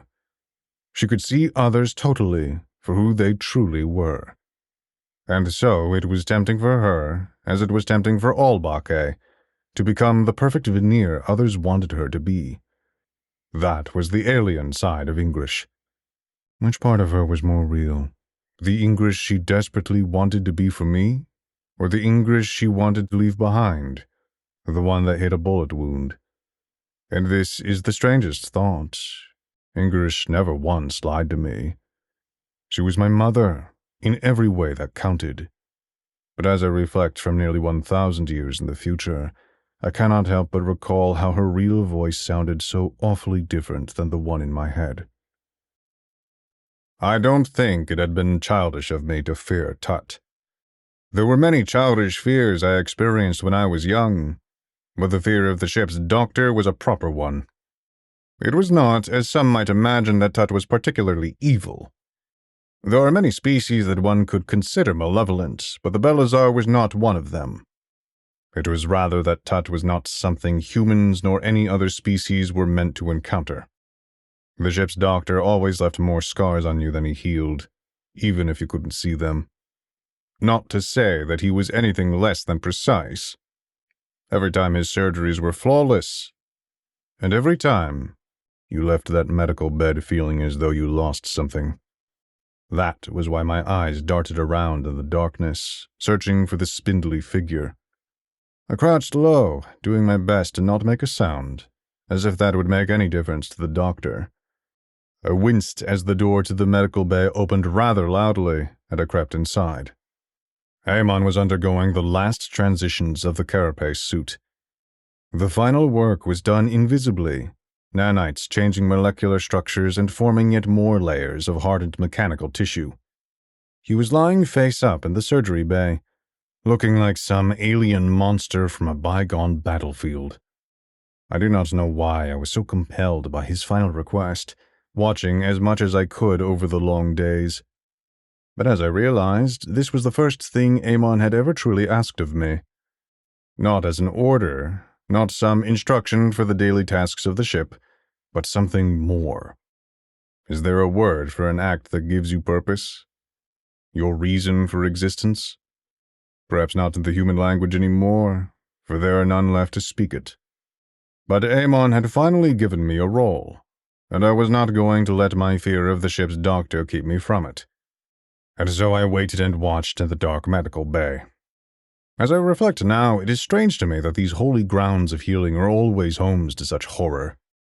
These are places where the body is sliced, mangled, and splayed open, only to be put back together again. We do this great violence to avert death, which comes for us anyway in due time. The only conclusion I can draw is that it is all a battlefield. And while Amon could put on an armor that could make him immortal, it somehow still wasn't a victory worth celebrating. I heard a shuffle of footsteps behind me, and I did not turn around. My shoulders fell as the object of my greatest fear approached.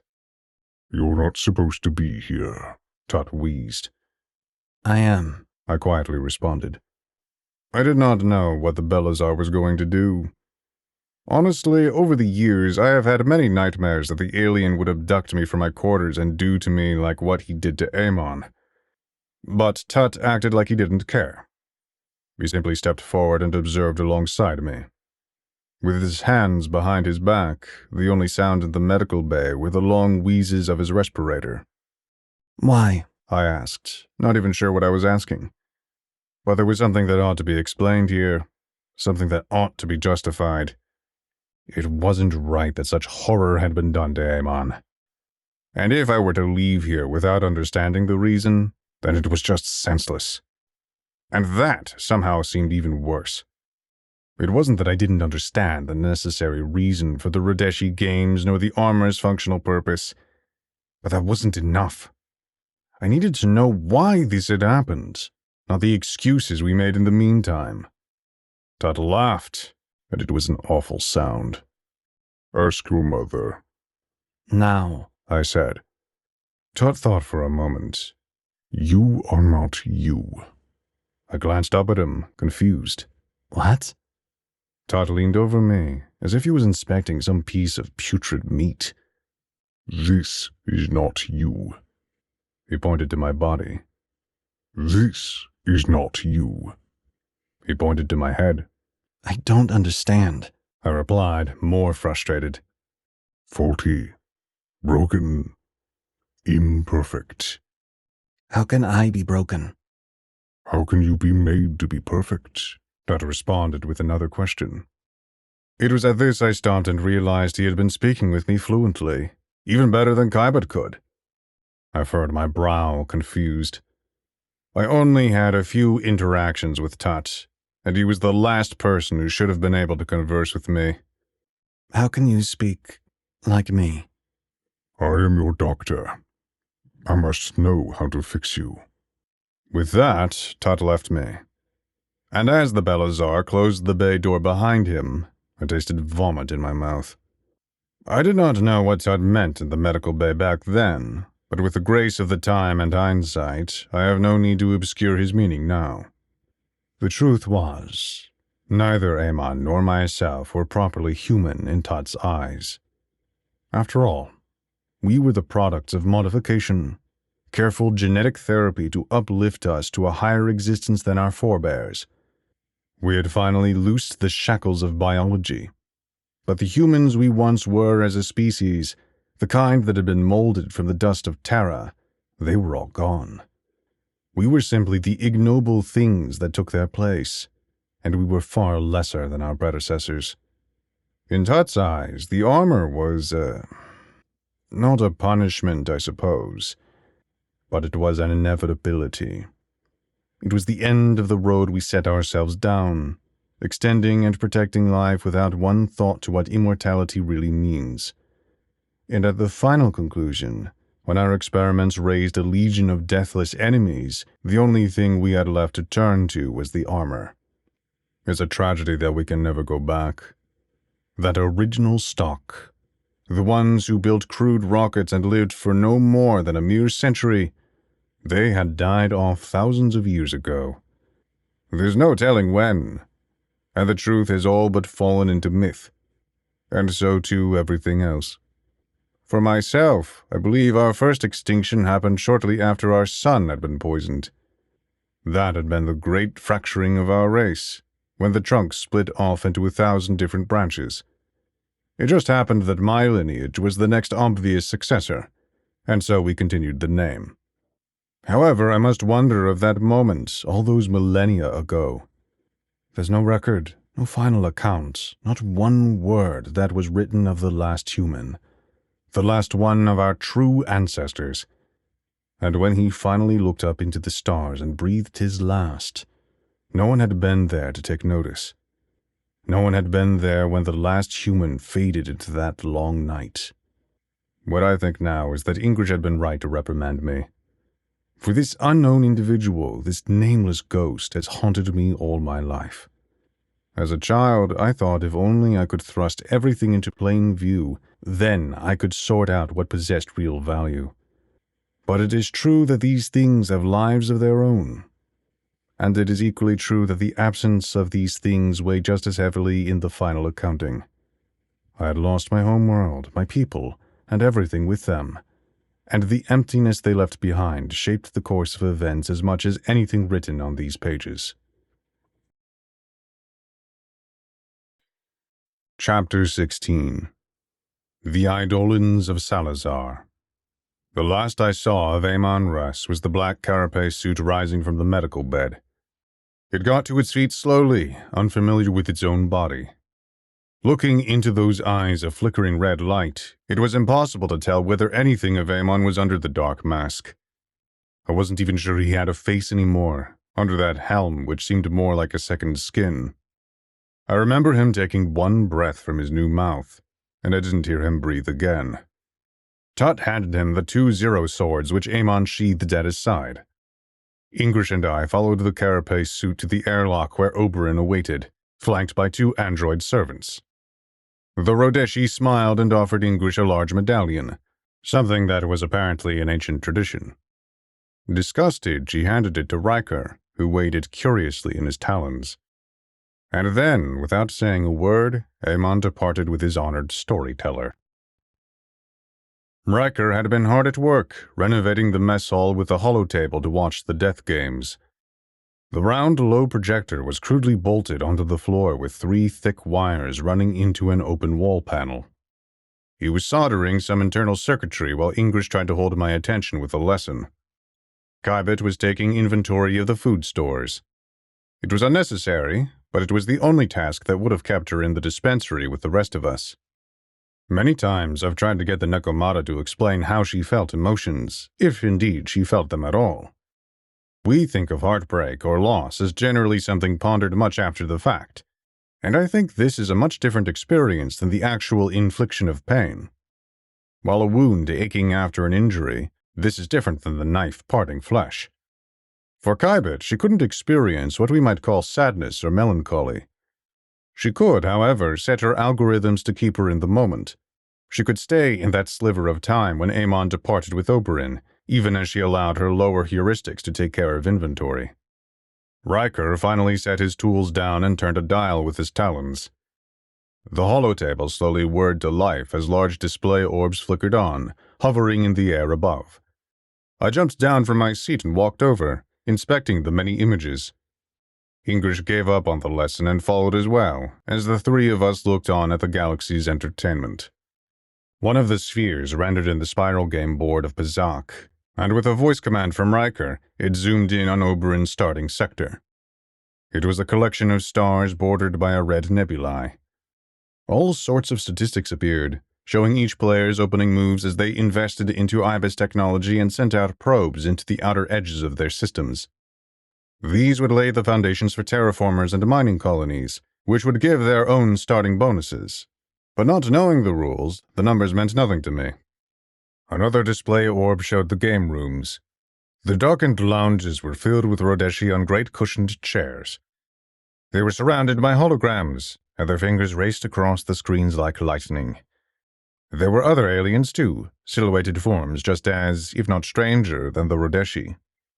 The play would last 18 hours, a standard cycle with a 6-hour rest duration.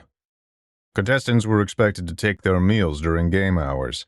And indeed, I already saw android servants delivering breakfast to some hungry players. My eyes turned to the empty coliseums. The first matches weren't expected to begin until the end of the cycle, as that would be how long it would take for the IBIS drives to be developed and for players to start encountering one another. The great arenas were already predicting the first encounters and changing rapidly. I saw pipes pour forth lava for fiery death worlds. I saw false jungles being printed by swarms of tiny drones that flew like insects. I saw the floor open as a carbo-alloy sphere extended in preparation to be filled with a toxic atmosphere for fights on gas giants. And of course, there were the fleets of ships waiting patiently in the void to be used for the countless space battles. I could go on and on. Another orb showed the gambling pools. Another with aliens discussing game commentary and gossip. Another showed the parties on the pleasure cruises, with interviews with the passengers. Everything was available to watch for our entertainment. None of it meant anything to me, except that in all the orbs, I couldn't catch one glimpse of Amon Russ. Content with his work, Riker sat back on the couch and lit up a Zakon dart. With a wave of his hand, he enlarged the orb with the gambling tables and promptly bet 2,000 heat units on Amon. What are you doing? Ingrish snapped angrily. Riker blew a breath of smoke in her direction. What? You want me to bet against him? No, but Ingrish came around, crossing her arms. it's crass. Riker couldn't raise an eyebrow, so he just stared incredulously with his yellow eyes. As I reflect back, it was remarkably uncanny. The best way to describe Riker's expression was like the distant gene memory of some hunting animal, a trait not uncommon in the galaxy. And indeed, Riker looked like a hunting animal. With red plumage, a great beak, and a necklace of scrap around his chest, he was every bit the image of a wild bird of prey.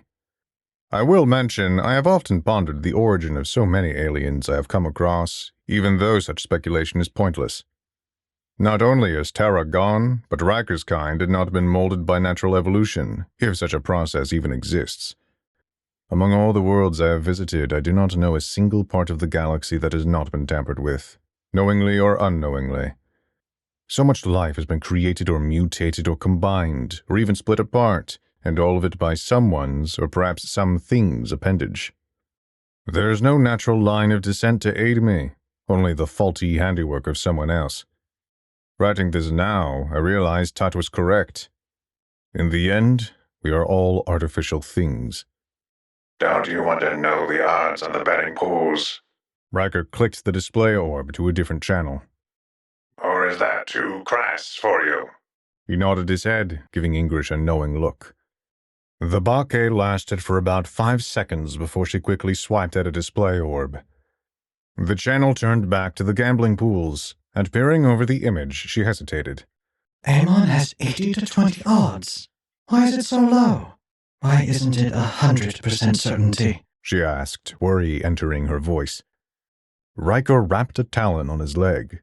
That's a complicated question.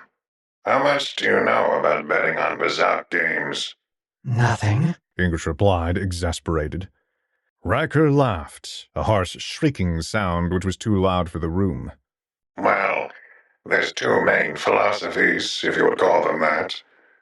The first one is to look at the stats. The game wardens host a public database that updates how much a place is worth on the playing board. You look at strategies, players, and so on. You treat Bazak like any other gambling game in the galaxy. And the second? English demanded. You've never done work for the Rodeshi. Riker took a puff from his Zakon dart. I did some freight jobs selling slaves. Here's what you need to understand about the Krokta. I blinked as English was careful not to translate that word. It was frustrating that ever since our conversation with Oberyn, she had been extra anxious about what I got to hear. Riker dipped the Zakon dart into an ashtray, thinking for a moment. You ever wonder why they host the most expensive games in the galaxy, but only keep to single combat? Have you ever wondered why they don't want a random Tobekan chem warrior? They want a Tobekan out to avenge his dead clone parent. It's because they're control freaks. It's because they don't take chances. Those games out there? You think those geniuses don't already know the outcome? Ingrid shook her head, confused. You're saying it's rigged? Riker rolled his eyes, which for his species was more of a motion of his head. You're still thinking like it's a game. Like it's a thing they need to cheat to determine the outcome. You're not thinking like a Rodeshi. Bazark isn't a tournament. It's the story of their race. Everyone goes to those betting tables looking at fighter stats or the player's GLA rating or what have you. He clacked his beak. That's not the strategy. The strategy is to predict what story they are going to tell. And some people on the betting pools think the story is Amon losing. How does that make any sense? Ingrid stamped her foot. Riker took a breath. Well, if I had to make a guess, taking down Amon is not about the board or the pieces. It's about the Rodeshi people defeating the greatest weapon ever devised. From their perspective, it would be their victory over humanity. One gigantic spectacle. One of the last humans in the galaxy competing for his race and losing. Now that's a story to tell. Riker puffed a cloud of smoke. Do you think Oberyn is in on this? Why would he agree to help us if he knew he was going to lose? Ingrid looked as though she was about to throttle the bird. Riker raised his taloned hands in surrender. Whoa! I'm not saying anything here. You wanted to know why the betting pool is 80-20, and I told you. Some people just have a more creative approach with their money, that's all. It could be Grok Paka for all I know. Okay, but continue this thought experiment. Why would he help us if he was going to make Amon lose? Ingrid asked. Riker paused, slowly opening his beak and shutting it, like he was figuring something out. You're the telepath. Shouldn't you be the one telling me? Ingrid stomped and thumbed her hands for a moment. Because I don't want it to be true. Because I want someone else to say I'm wrong. Because I just want everything to be okay. Riker seemed caught off guard by that quick admission, and he leaned forward and uncharacteristically tried to be as delicate as possible. Listen, those Rodeshi freaks, they don't care about anything sensible. From Oberyn's point of view, losing the game isn't what matters. It's that he's representing humanity in this tragic tale. If he wins, it's an embarrassment. The tournament gets buried in the Rodeshi history books.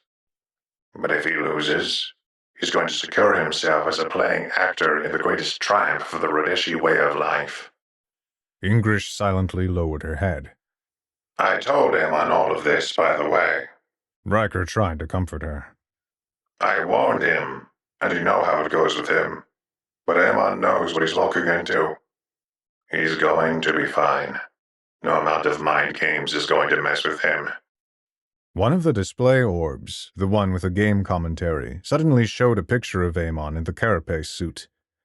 The audio cone widened, dimming the rest of the noise from the holotable, as everyone's attention turned to the small sphere orbiting far from the others. Ingrish glanced back, sighing. And they're still sending the Eidolons after him. The Salazari people specialized in creating Eidolons. Accustomed to the order, all the artificial replicas Amon would have to fight were made of blood and bone, not plasteel, of course. That wouldn't be realistic enough. Instead, they sourced blank flesh, a biologic substance molded to a construct template. Able to be regrown, reshaped, retextured into anything, it was the modern fab matter, just waiting to be sculpted. The next step is the installation of a subdermal response mesh and actuation fibers. These would mimic the automatic functions of the body: sweat, tics, the swift recoil from pain. They served every function of the unconscious without having an actual unconscious. That was for the shape and the basic design. But the memories, however, they were far trickier, especially without the originals to draw upon. The Salazari made do with the neural nets, generating false equivalencies and implanting from there. This is where creating Eidolons transitions from an ordinary trade to true artisanship. It is not enough to make something alive. You must counterfeit the soul as well, and that relies upon careful precision. With incomplete and often flawed records, they had to bring back not only the way a dead man spoke and acted and believed, but also the accumulation of those things into a convincing whole. It is not that the mind and the body are two separate things, meat and consciousness, but the mind feeds into the body and the body into the mind, woven so inextricably that it is a foolish notion to believe you could ever have one without the other. After all, for the Salazari's task, what is a memory of unimaginable horror if it does not send a chill down your spine? Without this detail, the flesh sculpture would be precisely that, a hollow model. But with an artist, you could almost swear that the dead had been brought back to life. Which is precisely why the Salazari were paid so much. As Amon stepped into that Colosseum later that day, as we all watched from the holotable, we saw another figure on the other side of the arena. The stage was a perfect replica of Charis, a wintry plain, Amon's homeworld. And his opponent... Ingrish ran a search on the Aphelian's database, quickly using facial recognition to cross-reference the individual. I looked up at her, amazed to see the face of another human. Who? She didn't look up from the data slate in her hands. An old friend from the war, She finally said. We watched as the two approached one another. The black monster in the carapace suit, and the confused, nervous man with sandy hair and pale features. He wore a frayed blue jacket and a thick set of trousers. I saw many scratches and grease smudges and dirt on his weary features. He looked like he had wandered in from a battlefield, as if the Fifth Aberrant War had been no more than a day ago. I don't know what I expected. I guess I had never seen a human who wasn't marred, like they hadn't been torn up by something. Amon was old. The Tyrell man, too, though he showed it in a different way. But the stranger on the cold grassy plain seemed as if he was just entering life. It was later what I would call boyish features, the kind you see on a young man cheerfully going to war. His face brightened as he got closer to Amon, his blue eyes lighting up with recognition. He waved his arms excitedly and broke into a sprint, calling out Amon's name at the top of his lungs. He was no more than a few feet away, shouting, "Amon! You're still alive!" And he opened his arm for an embrace of brothers. The thing in the carapace suit ignited the zero sword and decapitated the friend with the bright blue eyes. The howling black blade shrieked as it effortlessly cut through. Ingrish's hand tightened around mine. It's not real, She assured me. As if to prove her words, the headless man did not fall dead. Instead, he wrapped his arms around Amon, hugging him all the same. I blinked. I suppose to any other child this might cause some trauma, that it might leave an imprint on the psyche. But Ingrish had no need to assure me of anything. From my childhood on Giza 6, I knew what dying looked like. I saw Mansa dissolved in acid, yes, But there were plenty of other examples. Industrial accidents, skiff malfunctions, an arcology collapse. I had seen them all without a mother's watchful eye. It struck me then, and it strikes me now, that these so-called artisans, these skilled craftsmen who create these eidolons, they all miss that most important detail in imitating life. They never create something that dies lifelike. Those things of synthetic flesh and blood, they don't rot. The earth practically spits them out. There was nothing horrific in that display for me. I saw nothing except the materials in the shape of an imitation, and nothing more. Aemon seemed caught off guard by the gesture, and in one final moment he reluctantly placed a hand on the body's back, as if to comfort the fake thing in its fake death. Suddenly the picture of the orb went white. English gasped as the Colosseum's force shields contained the collective energy of a small star. What happened?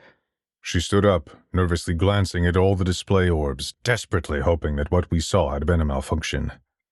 And just as English leapt to her feet, I suddenly felt a presence behind me. A player who was unhappy with the matchup, Dot's wheezing voice uttered behind me. I discussed this possibility with Aemon.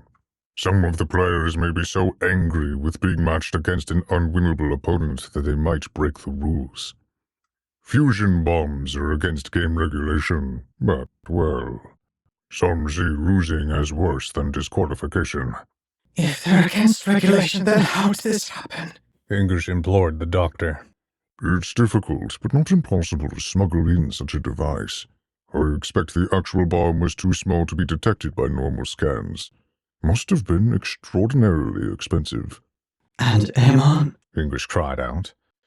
Todd glanced at her. The carapace suit was designed to fight worse than the star spawn. You have no need to worry. Neither the temperatures nor the pressure will heavily tax it. Todd said that, but it was hard to believe in the broiling fire. The force fields intensified, allowing the spectators to more easily see the inferno in the Colosseum. I stared at the small star, amazed at the sight and wondering what Aemon experienced in its heart. This broke the final straw for English. Horrified, she stood up and turned to Riker. Can you find General Chiron? Where is he residing? I need to talk with him. I'm not sure you're aware of this, but trying to interfere in the Bazaar tournament once it's underway is illegal. They have laws about this, and if we're caught... I know. Not to mention I have no idea where the general is. I would have to discreetly search the whole system. I know. And you should know we probably have our own set of eyes on us. Both the Rhodeshi and the Dauphin, just in case we do anything. Please, for Aemon's sake. English all but fell on her knees to the former pirate lord. Riker couldn't grin. He didn't have the lips for it. But as he puffed on the last of his Zakon dart, his eyes had that focused stare, like he was sizing up a worthy challenge. Chapter 17. The Survivor. The game wardens showered many apologies onto Oberyn for the lax security regarding the fusion bomb, something that seemed increasingly suspicious to me, learning just how seriously the Rhodeshi people took security. After suspending the tournament for several hours, something nearly unthinkable to the Rhodeshi, the games commenced once again with far stricter procedures. All fighters now had to go through several intense scans before being permitted to enter the Colosseums. And on top of making an example of the offending player, Oberyn was granted several starting bonuses in compensation for the incident. I watched this all over the course of the days and weeks. And while there were countless fights and strategies and distractions, the only other player I was interested in was the Tyrell man, who, true to Oberyn's word, was placed near their starting position. Tyrell, seeing the oncoming storm that was Aemon Russ, promptly picked up all his pieces and fled, abandoning his homeworld system entirely. He cut a bloody swath across the digital galaxy even as Oberyn chased after him. And for Aemon, he fought countless eidolons all the way, just to catch up to the target of his true hatred. Some of the replicoids were identifiable to English, others not. The faces of family, friends, loved ones. Amon tore through them all without hesitation. It was an army of the images of the dead against the thing that could scarcely be called human. And each time, it was Amon who emerged the victor. Having discussed with him after the tournament, I questioned how it was so easy for him to dispatch the unliving. We, as humans, for better or for worse, see the whole of a person in their face, in their eyes. Was it the armor? Was it the nails driven through the brain that allowed Amon to be so merciless? It was true that the carapace suit destroyed everything human of the human brain, but that wasn't the deciding factor. Amon Russ was a veteran of the Fifth Aberrant War. He was one of the few living beings left in the galaxy who possessed intimate knowledge of the things that pretended to be alive, just to torture those who actually were. Severing the head of an eidolon that wore the face of a childhood friend meant nothing to him. It was less than nothing. Amon knew everyone he had ever cared about had already passed. All he was faced with in the tournament were the impostors of the long dead, and of them he was more than happy to deliver a second death. I watched the display orb as General Chiron hunted his invisible prey in a freezing blizzard. His clawed metal feet dug deep tracks in the ice as a black cloak billowed in the wind. The camera zoomed in on his face, a gaunt funeral mask that had been forged far too prematurely and adopted after the fact. With one hand clasping the long folds of cloak tight around him, I wondered of the point. Why would something of metal and servo parts feel cold? After experiencing cybernetics myself, I fully understand the General. It is not the phantom pain of long-lost limbs that you try to stave back. It is the stillness. It is the numbness which takes the greater toll, as your nerves slowly forget there had been anything missing at all. And so the General hunted his prey, trying to shake feeling back into a body made of metal. I squinted my eyes at the display orb, looking for the General's opponent. But they, were nowhere to be seen in the howling snow. The Krenacht were an answer to the long-pondered question of whether biology or machine were the most efficient killers. After all, since the advent of the first autonomous fleets, it seemed that the artificial could replicate all of biology's most advantageous functions with none of the downsides. A machine does not tire, a machine cannot lose focus, a machine won't stop until its target is dead. But a machine, no matter how intelligently designed, is simple. It does not think on a level of amino acids and proteins and organic molecules. It cannot, for its materials are themselves unthinking, unscheming. And while there are whole portions of the galaxy that are devoured by nanobots and rogue simulacra and even the remnants of the Ranon autonomy, you'll still find mold growing on their metallic exoskeletons and parasites gluttonously feeding on their silica matrices. And so, too, you will find the Krenacht swarms forever existing on whatever world they have been deployed on, even 1,000,000 years after the atmosphere has been stripped and all sanity has been burned away by solar winds. General Chiron unsheathed his zero sword as the swarms erupted out of the ice. The deep blue shimmer pulsed in the false night as they flew towards the general. They struck him as viciously as the blizzard wind, a great many erupting in flecks of fire as the general's ion shield flickered on. However, a handful of the lights burst past the shield and began voraciously burying themselves in the metal and bits of exposed flesh. Like midnight embers, they began chewing away at the metal warrior, slowly eating him alive. Several more swarms of the Krenacht erupted in the long distance, and the great clouds converged on him. They chittered with horrible alien song as they rushed General Chiron standing alone on the ice sheet. Chiron didn't move a muscle, or rather servo tendon, as the tornado of blue light struck him, engulfing the metal warrior entirely. The insects overwhelmed his ion shields, hundreds more wriggling past the burning screen and sinking their mandibles into Chiron. As I believe now, the matchup was gambled on the faulty premise that General Chiron was something that could be worn down. Perhaps the war hero could not be beaten conventionally, but if only the general could be eroded, even bit by bit, then eventually he would fall over dead. This is not an unreasonable claim in most cases. To assume the basics of life and death is an entirely fair perspective for most of the galaxy. But the general was a veteran of the Fifth Aberrant War, and what's more, he had been a prisoner. And the Aberrants did everything possible to make sure their prisoners would never die. Within the maelstrom of blue insects, General Chiron flicked off the safety of his zero sword. There was a great flash of white light, and the Crenocts began to burn. Bombarded with subverse particles, the zero sword took them apart by their very DNA. General Chiron's cloak erupted into fire. His metal exoskeleton turned white hot. His flesh, or what I thought to be his flesh, sizzled. But if you knew anything about the general, you would know those extensions grafted from experimental surgery were not him. The parts that burned were not his real skin, nor his blood, nor his bone, only a fabrication.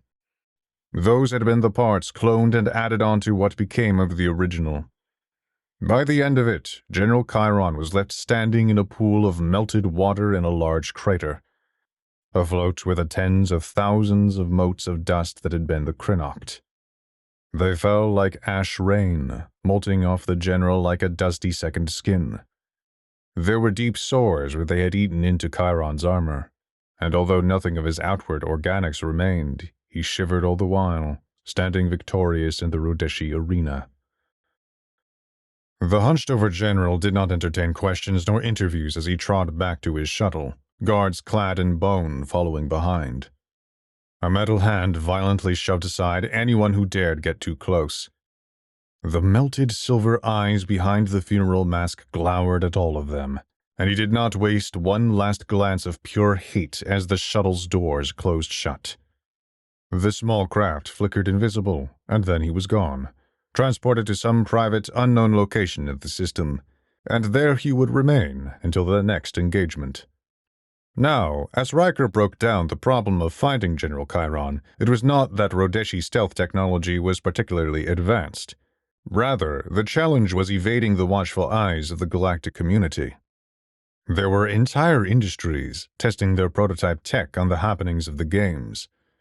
The security around the shuttle included microthermal detectors, high-end telescopics, and even quantum friction detectors, all of whom, upon finding anything suspicious, were contractually obligated to report their findings to the Rodeshi.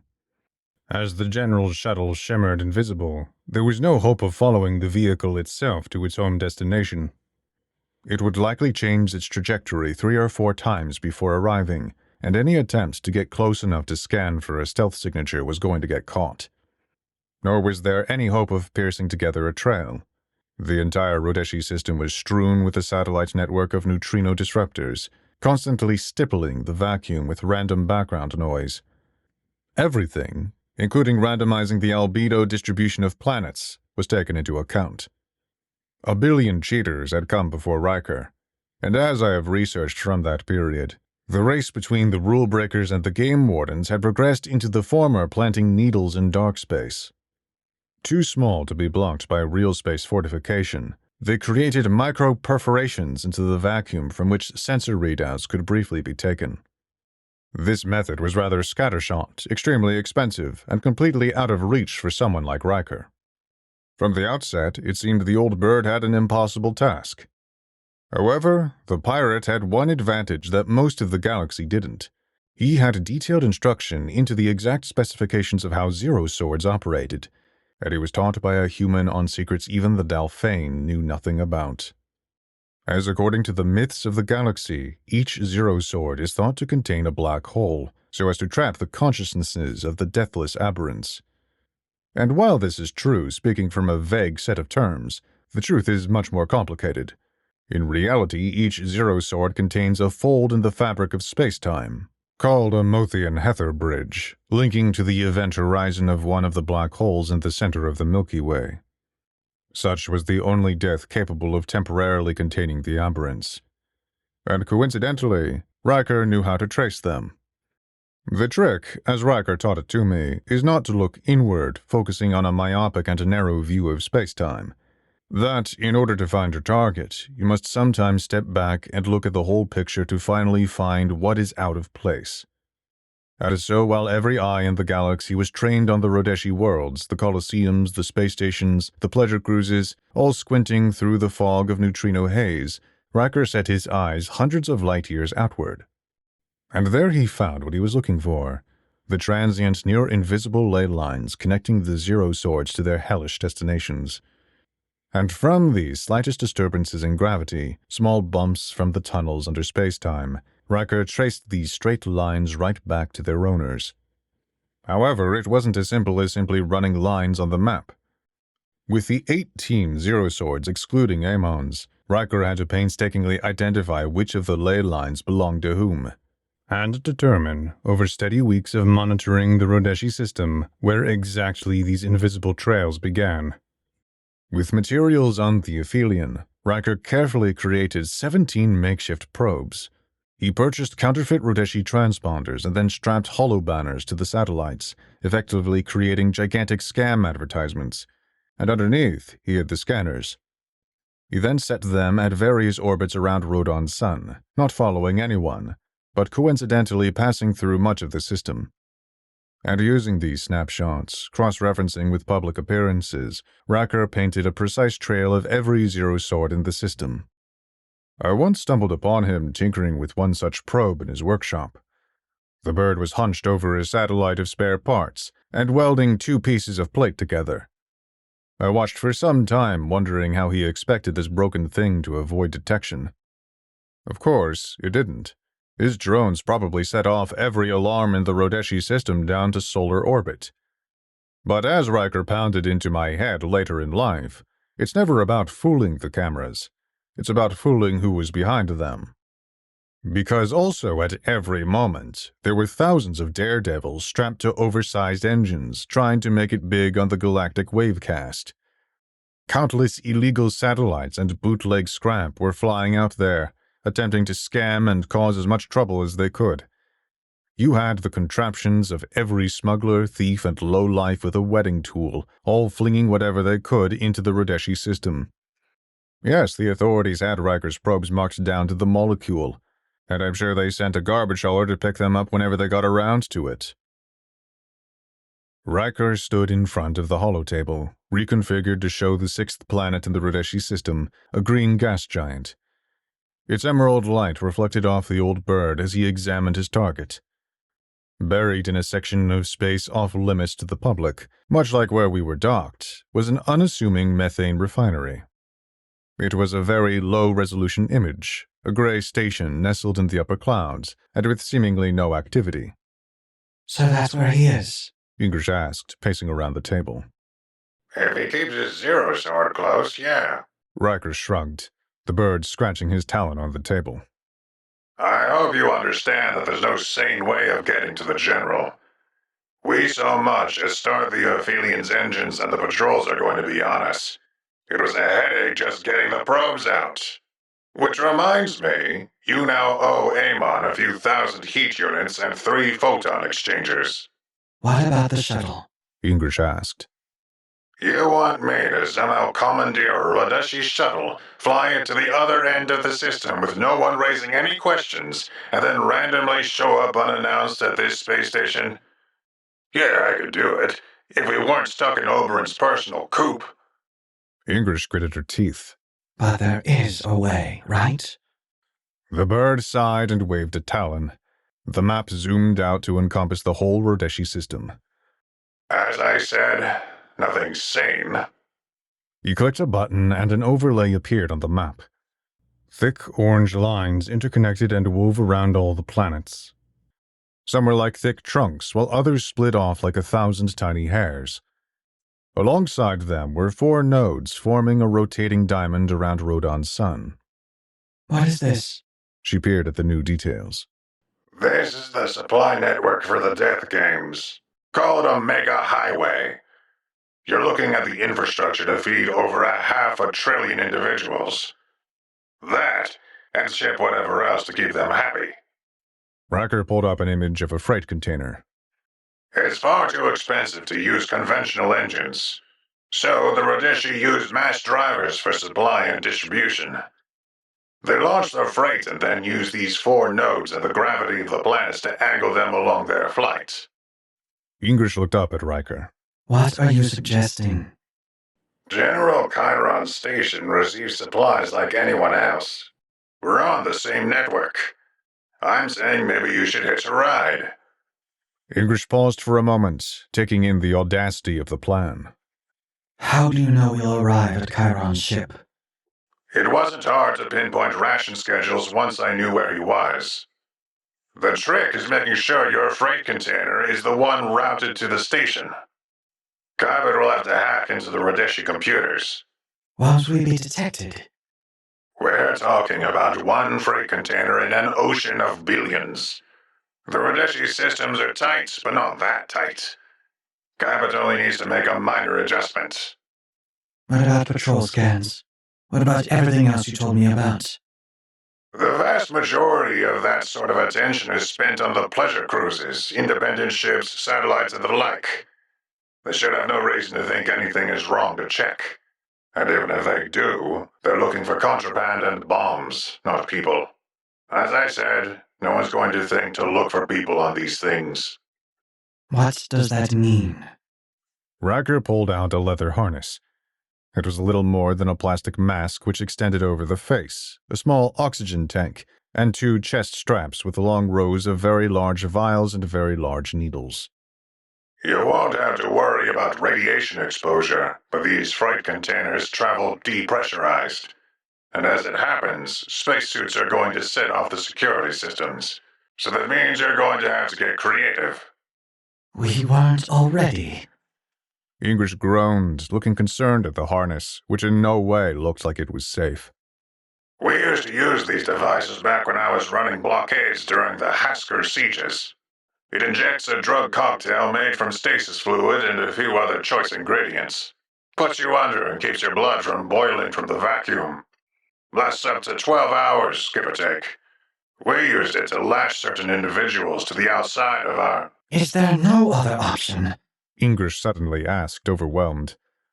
Riker stared at her. Yes, but you would like the hard way even less. He shook the harness in front of her. You wanted a way in to talk with the general? This is it. I'm sorry. I know I asked you to do this. I shouldn't have been so forward about it. The bird squinted at her. I've never known you to get cold feet about anything in my life. You were thinking of taking the kid, weren't you? Both of them glanced my way. I had been sitting quietly in a corner, not moving a muscle or saying a word. General Chiron isn't going to care about me, English explained. but he might care about Vass. I don't know what he thinks. I just know it's my only chance. But I'm also not going to risk Vass's life on stasis fluid and vacuum. I'm not here to convince you either way. All I'm saying is you have a short window. Rations are delivered to General Chiron Station every 4 weeks. You either go in the next 3 days, or you're waiting till the next shipment. And odds are, at this rate, that'll be after the fight between him and Amon. I don't know if I can do this on a hunch.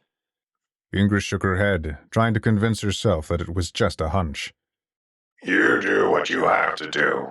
Riker set the harness down on the holotable. As I promised Amon, I'm only here to get you where you want to go. He promptly left the mess hall, leaving me and English alone together. The Bake was silent for a moment before glancing back to me. I can't tell you what to think, She told me plainly. As I reflect back, that seemed more like a personal confession than an admission. And what did I think? I realized that I have left much of my own personal thoughts out of these early times. And this is because there was no complexity to the calculus in my head. I felt the horror of the carapace armor, but I did not understand it. I watched the violent struggles of the death games, but I did not comprehend the reasons behind them. I knew Amon Russ meant something deep to me, but I grasped so little of what. I suppose there's a cosmic irony that the Bake, the one who should have known everything, was asking the former Urtaf, the one who knew nothing, what to do. But as I have come to learn, there are certain choices where it is not the inputs, the variables, or the predicted outcomes which are important. and trying to find certainty in those things only leads you to being paralyzed, and the choice being made anyway. In those moments, the only thing you can cling to is the spirit in which the decision is made, or rather, as I perceived at the time, a clarification in command orders. As it stood to me, Amon was the Ptaf, or its equivalent on the Aphelion. Therefore, as Urtaf, the only logic I was really familiar with, the judgment fell to a simple question. I finally looked at Ingrish. Does Amon want help? I asked.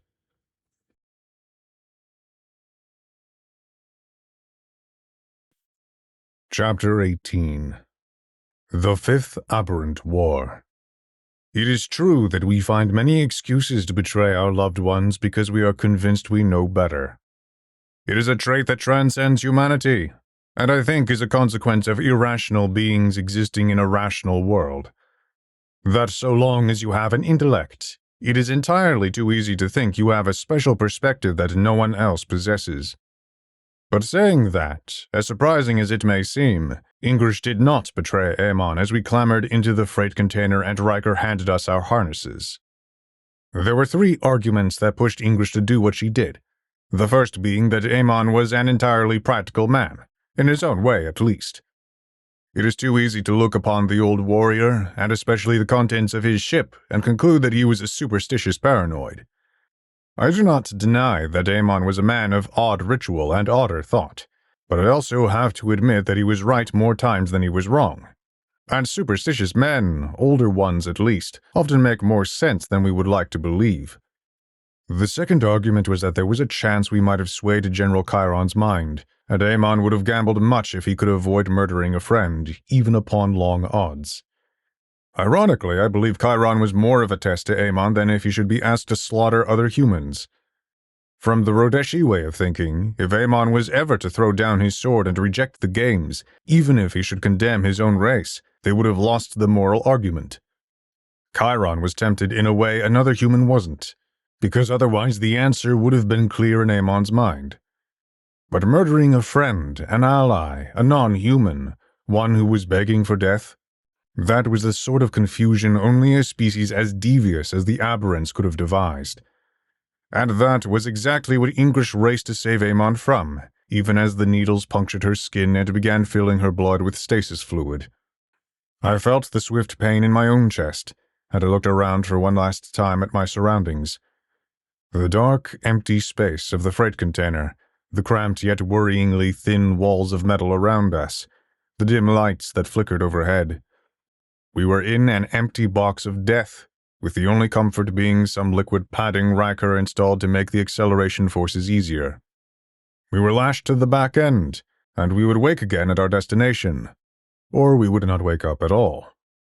Ingrish felt around for my hand and grabbed it. I looked at her, and she tried smiling to reassure me. I appreciated that, even though there was no need. It is true that I could have died in that freight container, and it was also true that Ingrish was there beside me. And in my mind, therefore, there was no cause for fear. My life on Geisa 6 had been an empty one, and now that I had discovered something more, I could end satisfied. But then again, I was still much too young to really understand what loss truly meant. I fell asleep. Breath stole in my lungs again, and I choked, feeling as though no amount of air could satiate the pain in my chest. I ripped away at the harness and fell forward, crying as my senses were overwhelmed. There was a bright light at the other end of the freight container, too bright. It felt like my eyes were burning, as if I had not blinked in years. Everything hurt, and my insides felt wrong. Worse than feeling sick, it was like I wanted to vomit up my own organs. Through my blurry vision, I saw Ingrish stumble to her feet immediately, and she shouted something that was unintelligible to my ears. Suddenly, rough hands grabbed us both. All I can recall is a tumult of the senses, orange lights, nauseous alien air, and leathery hands as we were dragged through angular metal halls to an unfamiliar room. As my mind came back to me again, I fully awakened while kneeling in a gallery of sorts. We were placed on a long grated walkway that cut across a circular viscous pool of green liquid. Iron steps rose up onto a throne, and surrounding the walls of this ovoid space were 1,000 funeral masks, all looking down upon us. I struggled like an infant, even as I lifted my head to see the clawed feet of General Chiron, tapping at the foot of his great resting place. I have come to learn this room was an immersion chamber. Initiates descend into the waters of life, taken from the home world, and rise as warriors to the 1,000 witnesses of the dead and the living. Your royalty! English cried out in her own voice as she was held face to the ground by the guards. A quick wave of the hand, and the guards picked English up and set her on her feet. She took a moment to straighten her gown, but before she could speak, the general interrupted her. I noticed you have come here wearing a phonic collar. Your gesture is appreciated, but take it off. I know it causes your kind pain. English stared at the general, surprised by his words. There are 3 kinds in the galaxy who fear a telepath. A fool, a liar, and a coward. General Chiron looked at her with his silver eyes, yet to be regenerated in the flesh. Take the collar off. You'll find no such martuk here. I wish there was a human equivalent of the word. And if you continue far into this account, there are many words which I wish I had human synonyms. Just as we separate boys from men, so too were men of honor separated from men of birth. General Chiron had carefully selected his entourage, and what's more, the general was something selected himself, not by the hand of any intellect, but by the galaxy itself. As war raises legions of soldiers, so too it raises thoroughbreds, warriors.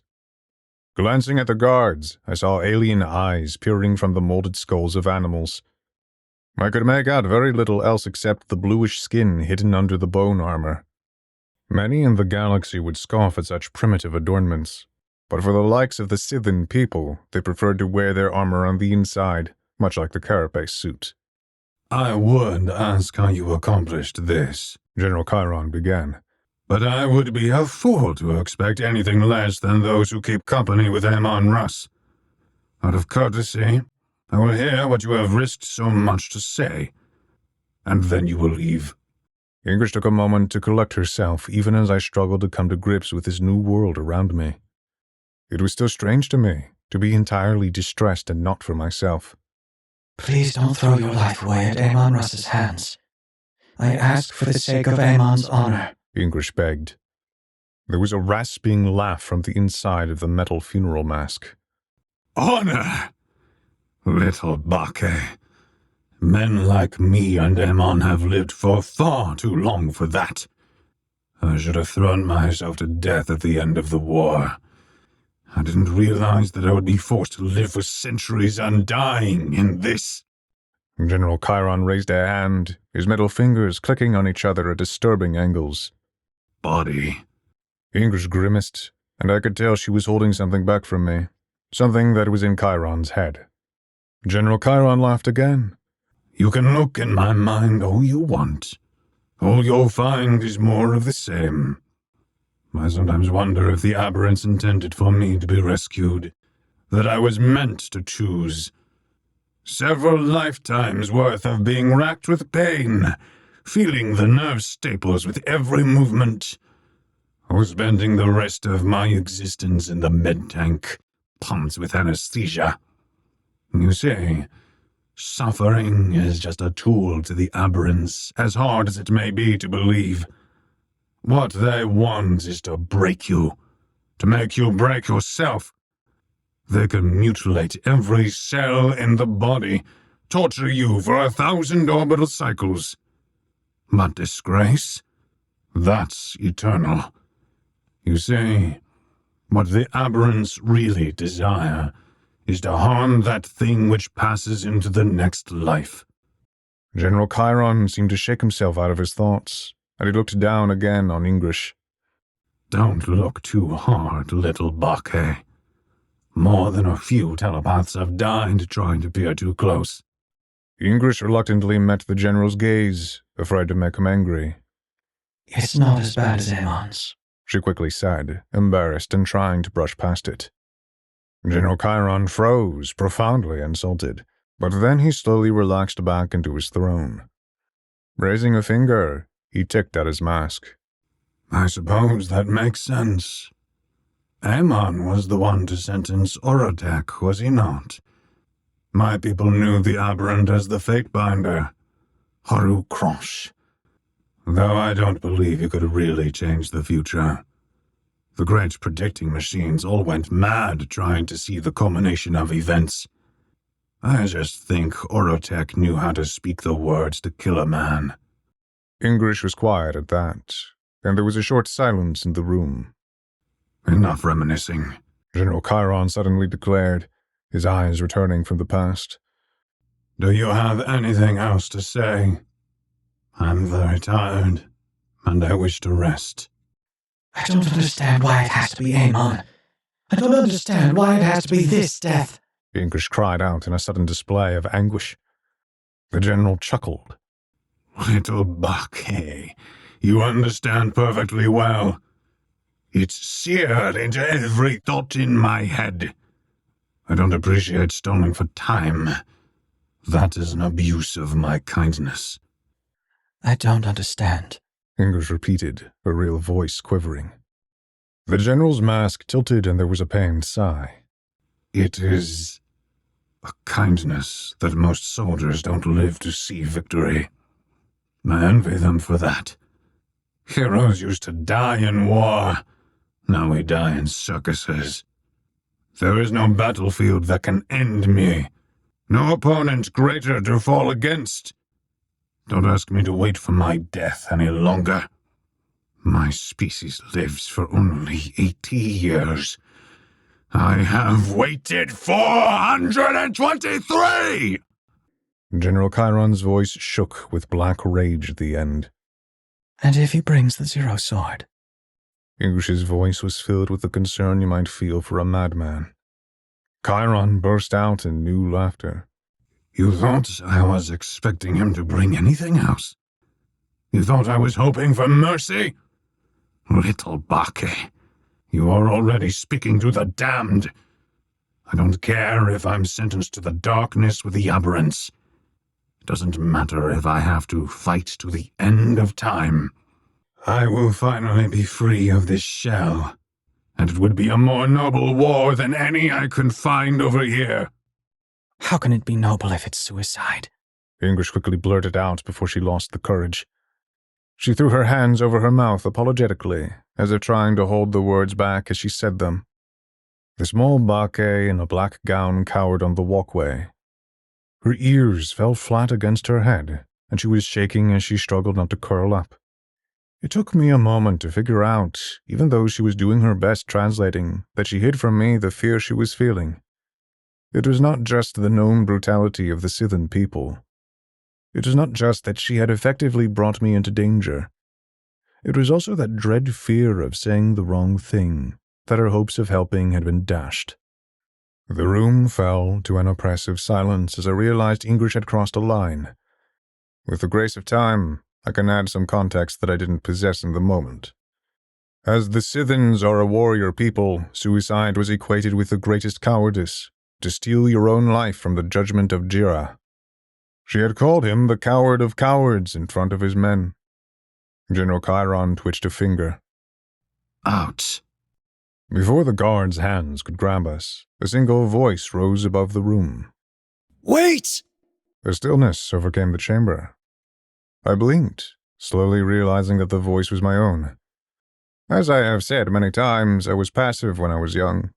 And while Ingrish did her best, I found her conversation with General Chiron quite hard to follow. I had long given up on any hope of trying to sway the general by my own words, instead letting Ingrish speak. But since we were about to be taken away, I had two things to say, and I knew I would not get another chance. General Chiron twitched his hand. What? I stopped and took a moment to gather my thoughts. You pointed to me at the palace. Why? The general shifted in his throne and clasped his fingers, sizing me up. Has Aemon told you of your future yet? You must have seen it by now. I don't understand. The general glanced at the ceiling. For us, the war is ending.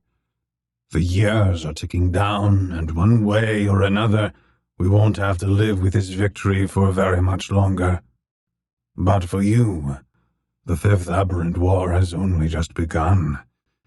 You may ask what you have done to earn my respect, but for those like us, there's no need to prove ourselves on the battlefield. You'll be fighting every day for the rest of your life. I saw something in the general, and English showed it to me.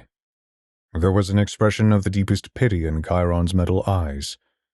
It was as if I was the singular individual in the whole universe who had more of a right to a grudge than the general himself. And he was correct. He understood perfectly well what was going to transpire in my life, in these pages. He understood that it doesn't ever stop, not in your sleep, not even in your dreams. But at the time, I looked at him blankly, puzzled yet accepting his answer. And finally, I added my own plea to English's. I knew I was not adept at speech, and I couldn't argue with a general like English could have. So instead, I simply stated it as it was. I don't want Amon to kill you. It would hurt him. The general was silent, staring me down, and I didn't look away. I stared right back at the funeral mask, waiting for him to move first. It was not that I was brave. It was that I was too foolish to feel fear, and I was curious what his reaction would be. Chiron breathed deeply and suddenly leaned forward in his throne, his metal shoulders falling. He looked at me and something else glimmered in those metal eyes. I glanced at the guards, bracing for them to resume dragging us away again, but the general gently lifted his hand. Go and be at peace. I'll consider what you have said to me today. For the return journey, we took the same way back. It was no less unpleasant as the needles pressed themselves into me, although this time, instead of waking to rough hands and being dragged out of the freight container, I woke slowly. English was peeling the harness for me, exhausted herself. She helped me up and gave me a long hug. Thank you, she said quietly. I suppose I found the moment strange.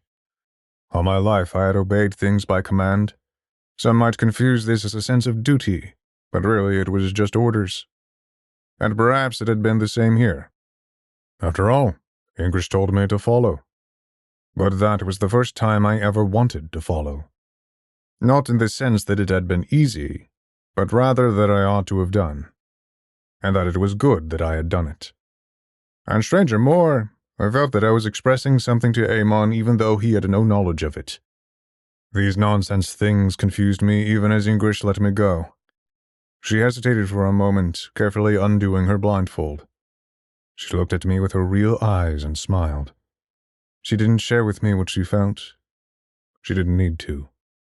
Come on, English finally said. Let's go home. Putting the cloth back around her eyes, she turned to the closed door of the freight container and pushed it open.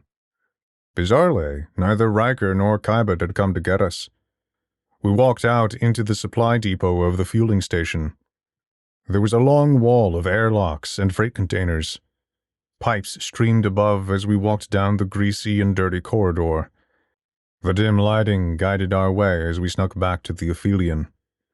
Several times, English tried to use her earpiece to contact the other two, but there was no response. She shrugged it off as an equipment malfunction. We passed by the camera Riker had hacked and put on video loop. Right ahead was a rusty bulkhead door to the residential sections of the station. English pushed it open, and we walked into the authorized sectors like nothing had happened at all. We took a tram back to the hangar which housed the Aphelion. As the hulking ship loomed over me, I felt nothing but relief. I suppose the Aphelion had become a world to me. It was where things made sense, at least more than everywhere else. It was my new center, and inside were my sleeping quarters where I could curl up and finally relax. We trotted with heavy feet up the landing ramp, and English cycled the airlock. As the interior doors thunked open, English suddenly let out a scared yelp. I froze. Guns held by two droids pointed our way. In the center stood a familiar man with a face I had only seen through holo images and display orbs. He gave a long sigh and crossed. It's ironic, I had gone through all this effort to see you, but it seems you were off meeting with someone else. Oh well. I hope you can spare a few more minutes of your time. Waylon Tyrell, the last human trillionaire in the galaxy, had arrived on the Aphelion.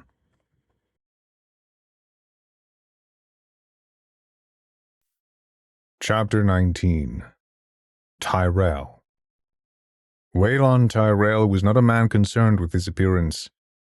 The right half of his already thin face had been carved out by a terrible injury, corrected just enough to keep him from being abominably ugly.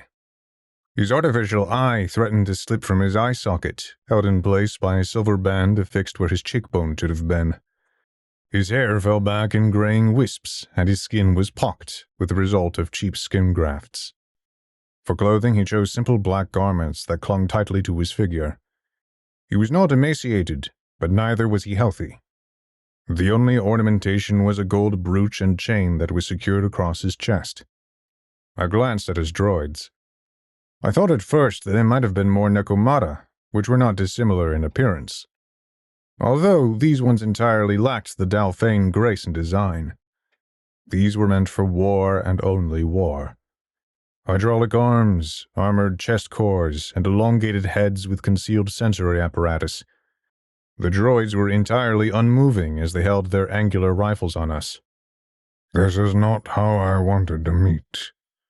It seems Amon and I have a bad habit of running into each other at the worst possible time. Waylon spoke softly, looking out the window of the mess hall. From this angle, you could see through the fueling station's massive portum, a ring structure with a permanent force field to let ships travel in and out of the atmospheric habitat. Beyond the staggering ship traffic, out into the cold vacuum, somewhere was Amon Russ fighting in the Colosseums. Somewhere was Oberyn in the game rooms, masterfully crafting yet another story. I haven't come to threaten you, if that's what you're wondering. Tyrell turned in the dark room. In fact, it's quite the opposite. I would like for us to work together. You're pointing weapons at us, English growled. Let's be honest. They're more for my protection than to intimidate you. Do you really think I would risk coming onto this ship without insurance? But even so, agree to hear me out, and I'll stand the droids down. English simply glared daggers at the man, impressive since she always wore a blindfold. Waylon sighed and waved a hand. The droids stiffly raised their rifles up and set them down at their feet. The Tyrell man walked over to the table where he had placed the phonic collar he had confiscated from English. Picking it up by his wrinkled hands, he thumbed the device's decorated striations. If you didn't know what it was, it could easily pass for a piece of jewelry. Such a terribly expensive slave collar. Also, even a telepath can be reduced to a commodity, a trinket to be owned like anything else. Did Oberyn gift it to you? Or is it a holdover from your previous profession as a... I blinked as English immediately censored that word from me. I glanced at her, but she was entirely focused on Waylon. No matter.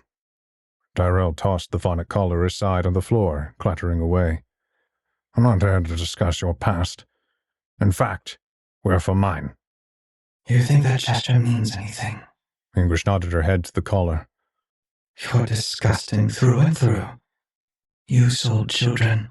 The collar doesn't change that. I can guess at all the things Amon has told you about me. Waylon walked over to the baquet. He knelt so that they were face to face. Must you look in my head and tell me I am not reasonable? No. English spat in his artificial eye. Instead of flinching, Waylon sighed, and with two gloved hands he wiped the spittle off. He stood up and glanced around the mess hall, frustrated. He chuckled at himself, finally looking down at English again. It's a strange thing to find yourself in the one room in the galaxy where the telepath won't read your mind. Fine. We'll negotiate the conventional way. I'll start with a carrot. That's a human vegetable, if you weren't aware. Waylon paced the room, hands held behind his back. You know, touring through this ship is like a museum. Takes me all the way back to the war. All the memories fading. This vessel is falling apart at the seams. It's impressive Amon's kept it running for this long, but it can't last. Sooner or later, your home is going to fall apart. What's your point? English asked. You're offering us a ship refit? No, that would be far too cheap of me. I'm offering you half. English hesitated. What? Tyrell slowly stepped over to her. You heard me. Half of everything I've got. In exchange for Amon standing down, I will give you more money than you can spend in 100 lifetimes. And you can take the ship flying for 100 times that. I know the kind of life Amon has been living. I've read of the kind of life you lived. What I'm offering is to set you free. You know Amon will never take your blood money. Waylon groaned, throwing up his hands in disbelief. Blood money? Fine, we can call it that. But I didn't build this fortune to spend on myself. I didn't make these sacrifices. I didn't sell my soul because I cared about the profit. Every day since the war, I built this fortune for one purpose. One alone. To buy what we lost back. English remained steadfast. English remained silent. I know about your deal with the Delphane. Is that the victory you want? Amon wins and he hands humanity's future to the very species we reared from animals. Is that the future you want? It's disgraceful. Waylon raised his voice. What would Amon rather have? A certain future as slaves? Or take a chance on me to win the Berserk tournament, and humanity can make its own destiny? I'm begging you to think for a moment. Read my mind. You'll know what I am telling you is the truth. English remained steadfast. English remained silent. Waylon gritted his teeth in frustration. Very well. If you won't consider my generosity, maybe you'll consider the stick. I thought you weren't here to threaten us. Unduly threaten? But Amon has a debt to pay. And if you don't listen to reason, if you don't convince him to stand down, then I'll be forced to collect it. English upturned her nose at Tyrell and crossed her arms. Waylon shook his head. I know you know what I'm talking about. You don't get to run away from this, neither does Amon. What he did. He is a traitor. English immediately censored that word, but it didn't matter. I already knew that phrase. It was the same one Amon had used to describe Tyrell. I suppose that was the double-edged sword of language. The more you know, the harder it is to remain ignorant of the things you would prefer not to know. But still, I felt nothing of shock. Waylon Tyrell was not a man to be trusted. Even one such as I knew that. I simply turned to English, puzzled. She raised her eyebrows in surprise and concern that I had comprehended the word anyway without her help. Cursing under her breath, she reached out to me. Amon isn't a traitor. That's just this man's confused perspective. I nodded my head, completely satisfied with the answer and entirely uncurious to any further detail. However, Tyrell noticed this short exchange and for the first time glanced my way. He spoke a confused jumble of words. Some I understood, many I didn't. I realized English had completely stopped translating, unwilling entirely to risk me learning anything else. Later, I wondered why she didn't take this approach more often, instead allowing me to hear and see many things that a normal human child shouldn't be exposed to. Of course, it was under Amon's orders, and I am sure there were arguments over the things I heard, but it was critical to Amon that I saw as much as I could of how the galaxy worked. And I wasn't a normal human child, at least, not one who had the luxury of leading a normal human life. But this time I stared blankly ahead, even as the Tyrell man tried to tell me of something that I had no interest in. Finally, he snapped at English, and there was another back and forth between them. English yelled in her real voice, and Waylon nodded towards the droids. English clenched her fists, and reluctantly she took a deep breath and turned to me. I'm sorry. He's forcing me to translate. Just remember, it's complicated. They say there are two sides to every war, but the truth is, there are 1,000. Every soldier, every captain, every general. There are the men who order millions to death for neutronium deposits and platinum-pressed riches. Then there are men who fight because it is their brothers who are dying in the mud. There are leaders who eye whole star systems for the sake of their people, and then there are mercenaries who do their bloody work because they enjoy it. There were the men who were told they had to fight the aberrants to save the galaxy, and then the men who told them, foolishly believing that they were still masters of the universe. The alternative for mankind's leaders was unthinkable, that they did not possess the power of our ancestors. After all, it was our mantle. It was our duty to place as many humans on the front lines as possible. And when it did finally come to catastrophe, those were often the same men who abandoned worlds wholesale to the aberrants, because they could not tolerate the idea of death and worse happening to themselves. I don't think anyone can know ultimately if events would have played out the same, having not lured the whole aberrant fleet to humanity's home systems. They might have come for us anyway, after all.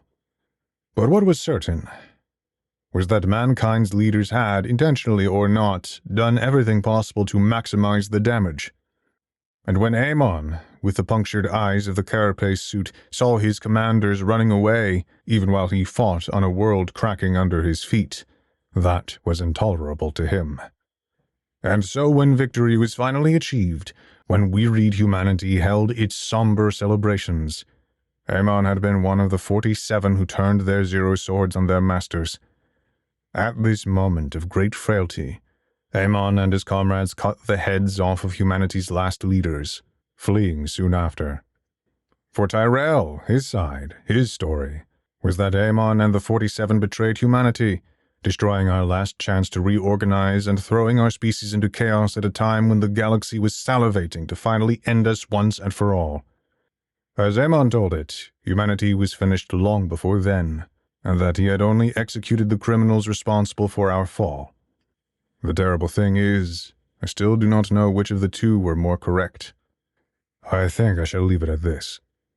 Anyone who has read of the Fifth Aberrant War knows Waylon Tyrell. His part in history is written, and he has colored his place on the galactic tapestry. However, I feel as though I have to make a special remark of one fact for your consideration. Whatever you might think of the man, he had not been among those cowards who turned their ships and fled into dark space. And when the aberrants were raining fire from the sky, he did not abandon his post like so many others. He had the scars to prove it. I blinked with a blank face as Waylon finished his explanation. I do not know what Waylon expected. Perhaps the point wasn't even to convince me of anything, but only to voice his argument and make it known to one of the last human children in the galaxy that it was all Amon's fault. But before Tyrell had a chance to do anything further, the door to the mess hall flew open, and a bloodied Riker stumbled into the open. He held a gigantic Gauss cannon. He aimed it right at Tyrell, breathing heavily. You son of a... 3 things happened at once. English lunged and threw us to the ground. The droids raised their weapons, but Riker was faster. He turned the thick barrel of the cannon on one and pulled the trigger. I didn't see a projectile so much as a blue mass accelerated so quickly that it disintegrated the droid and blew a hole clean through the wall behind it, the torn metal trailing in a long arc in the distance. The second droid didn't last much longer, and then the Gauss cannon was aimed squarely at Tyrell. But it was too late. The man had squeezed the gold brooch in his hand and pushed a button. Time and space seemed to fold, and then he was gone.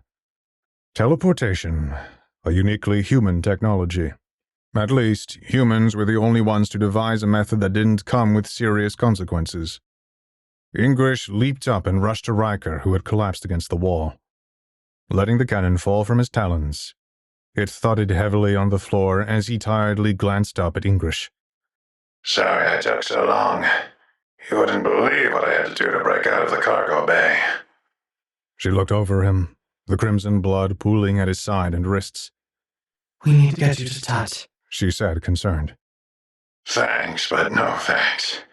I'd rather tough it out. Riker struggled to take a Zakon dart out of his pocket.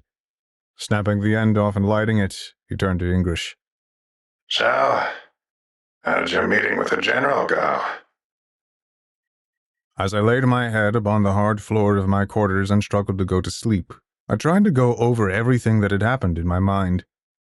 It was an evening ritual, but one that refused to set me to sleep as it normally would. Riker had run several full scans of the ship, making sure Tyrell hadn't left any extra surprises.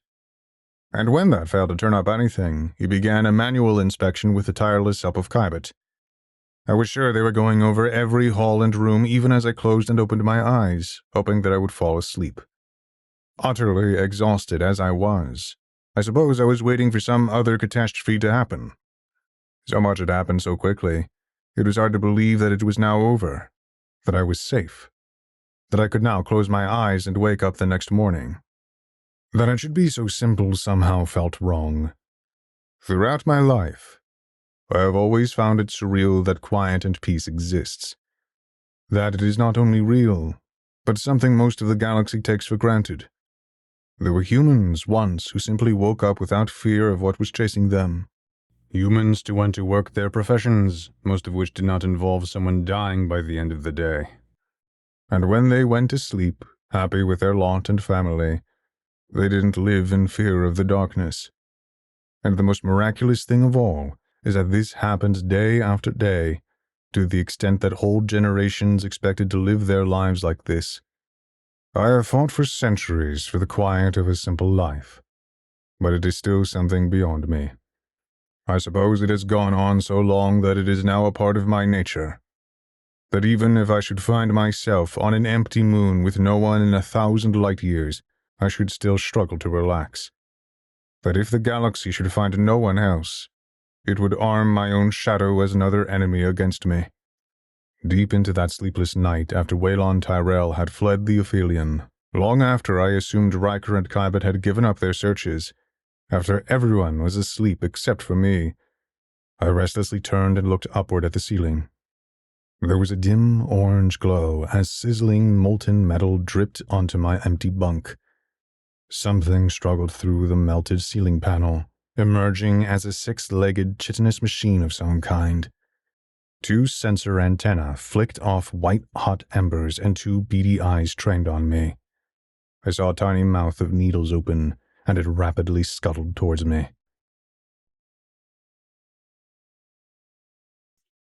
Chapter 20. The Death Games. The silverfish, as I later learned such assassin devices were called, rushed towards me at frightening speed. The only noise was the quick scuttle of its legs. I cried out and leapt to my feet. It was the only thing I could do before it jumped at me. I fell backwards, only barely dodging. I scrambled to my feet, and I didn't look back as I ran for the door, but it was already opening. I nearly slammed into Kybet, desperate to get out of my quarters. I hesitated, surprised by her sudden appearance. I tried to turn and point at the danger, but I felt a metal hand on my shoulder. Kybet wordlessly threw me behind her with such force that I hit the wall panel on the other side of the hallway. I watched breathlessly as the silverfish lunged again from the doorway. Kybet plucked it out of the air with her hand and tried to crush it in her palm. She tilted her head, confused as the silverfish resisted pressure which would have cleanly snapped bone. Instead, the machine's chitinous armor began to heat up, and after a few seconds, Kybet's fingers were clenching a white-hot, squirming thing. Her fingers were losing the battle, slowly but surely melting. She did not show an ounce of concern on her face as she turned and slammed her hand against a nearby wall panel. The force was enough to bend the sturdy metal, and the noise made me clasp my hands over my ears. Her fingers snapped off, and the silverfish jumped at her neck. Wasting no time, it clawed through the cables and synthetic tendons, trying to get so deep it could not be extracted. Kybet expressionlessly reached into the molten hole in her neck and violently yanked the silverfish out. Seeing no other option, Kybet drove her fingerless hand through the wall panel, and with one quick movement of her arm, sheared an opening through. Behind was a power conduit, thick tubes carrying millions of volts of electricity. She did not hesitate to plunge the silverfish through the cables, piercing the safety insulation. Lightning arced out as the lights flickered. I saw Kyabet's body stiffen and shudder for several terrible seconds, the Nekomata's humanoid body contorting the way no human ought. Finally, the safeties activated. The electricity stopped, and the lights went out. In the darkness, red emergency lights flicked on, and I saw the silhouette of the scorched Nekomata slowly withdraw her arm from the conduit, still clenching the silverfish. The machine was lifeless in her fist, its mangled body fused to Kyabet's fingers. Her porcelain face had been terribly burned. Half of it was rendered inert. Even as her personality heuristics kicked in and she attempted a graceful smile, only the left part of her mouth tugged upward. One eye was filled with friendship, and the other stared lifelessly at me, numb as the Nekomata so often are. A moment later, English was by my side, helping me up. He tried to murder my son! English shrieked, hands slamming down on the table. She had taken me to the mess hall where Riker was busy with welding tools on the silverfish. He had helped Kymet detach and install temporary replacement arms, and she was busy self-operating with the solder iron. Tut was nowhere to be found, as there was no one for him to fix, and I was on a high chair, far from any surfaces with my knees drawn close. I was not so much awake as simply aware, the terror of what had happened keeping me from sleep. But I was also so exhausted that I was struggling to follow along. Tyrell tried to murder my son! English yelled again at Riker as he obsessively worked on the silverfish. The red bird glanced up with his yellow eyes. I know you're upset, but we have to be very careful right now. Cabot's plugged into the bridge. I'm having her run more scans on the ship, this time keyed into the alloy composition of this silverfish. We need to know if we're infested. For the meanwhile, I pulled the safeties on the electrical grid. Most of the ship's compartments are running tens of thousands of volts. Let's make sure we're safe before we do anything else. English took several deep breaths, running her hands on her head. I'm sorry. You're right. Thank you, Riker. Always here to help, Riker mentioned as he turned back to the silverfish. With a pair of tongs, he lifted part of the machine's exoskeleton and examined it closely. It's none of my business, but I feel I ought to ask. Do you intend on breaking your promise to Amon? English's fingers clawed against the table. Tyrell tried to murder my son. She spoke as if that answered the question. Riker was silent for a long moment as he poked through the innards of the silverfish. I didn't look, but I imagined the machine's guts were no less horrifying than the outside. Riker picked up some bizarre mechanism I couldn't recognize and examined it closely. You know, it's weird how Amon has a knack for finding people like us. People who need a different path than the one they're walking down. He gave me a rule. No thieving. Not if I was going to fly this ship. I remember when you begged him for help. He had a rule for you, too. It's Vass's life this time. English spoke through clenched teeth. Amon Russ is the most dangerous man in the galaxy. If he chooses to go to war against Tyrell, you'll have your blood and then some. But it's his call to make. You would be taking that from him. And that's if all goes well and you don't get caught by the Rodeshi. You think I would be sloppy enough to get caught? Riker glanced up. No, I don't. He paused and thought for a moment. You know, I was once the most feared pirate in the Artorias sector and a dozen others. I rubbed shoulders with the most violent men in the galaxy. Do you know who they told horror stories about? I've heard enough about the Golden Court and their assassins. What they trained you to do. I blinked, as for once, English didn't censor the word like she normally did. It is odd how certain things can only be said by letting the other person overhear them. English knew Amon wouldn't like it if she informed me of her past. But she was in such a frenzy that she wanted me to know. She wanted me to know I didn't have to worry about being harmed again because she was going to rip Tyrell's beating heart out before he got another chance. Although that was what I imagined, I learned later that English was proficient in a far more sophisticated way of killing. Riker lifted another bit of the silverfish's innards and looked at it. I don't doubt you can do it. So, I ask again, are you going to break your promise? English was quiet, but Riker didn't need her to speak to know the answer on her face. He sighed deeply and got up from his seat. Cabot, turn the safeties back on the electrical grid. I think I know where the rest of the silverfish are. The Nekomata looked at him puzzled but obeyed. Riker reached down and picked up an electro thrower, a pistol-sized weapon with a disproportionately large barrel at the end. I'll be back in a few minutes. Be patient. I don't want you to have the wrong target. English read his mind instantly, and if she had been angry before, her wrath intensified to a star. Her normally reserved mind burned with such hate that I could feel it as pinpricks on my skin. I awoke at this, but she remained motionless.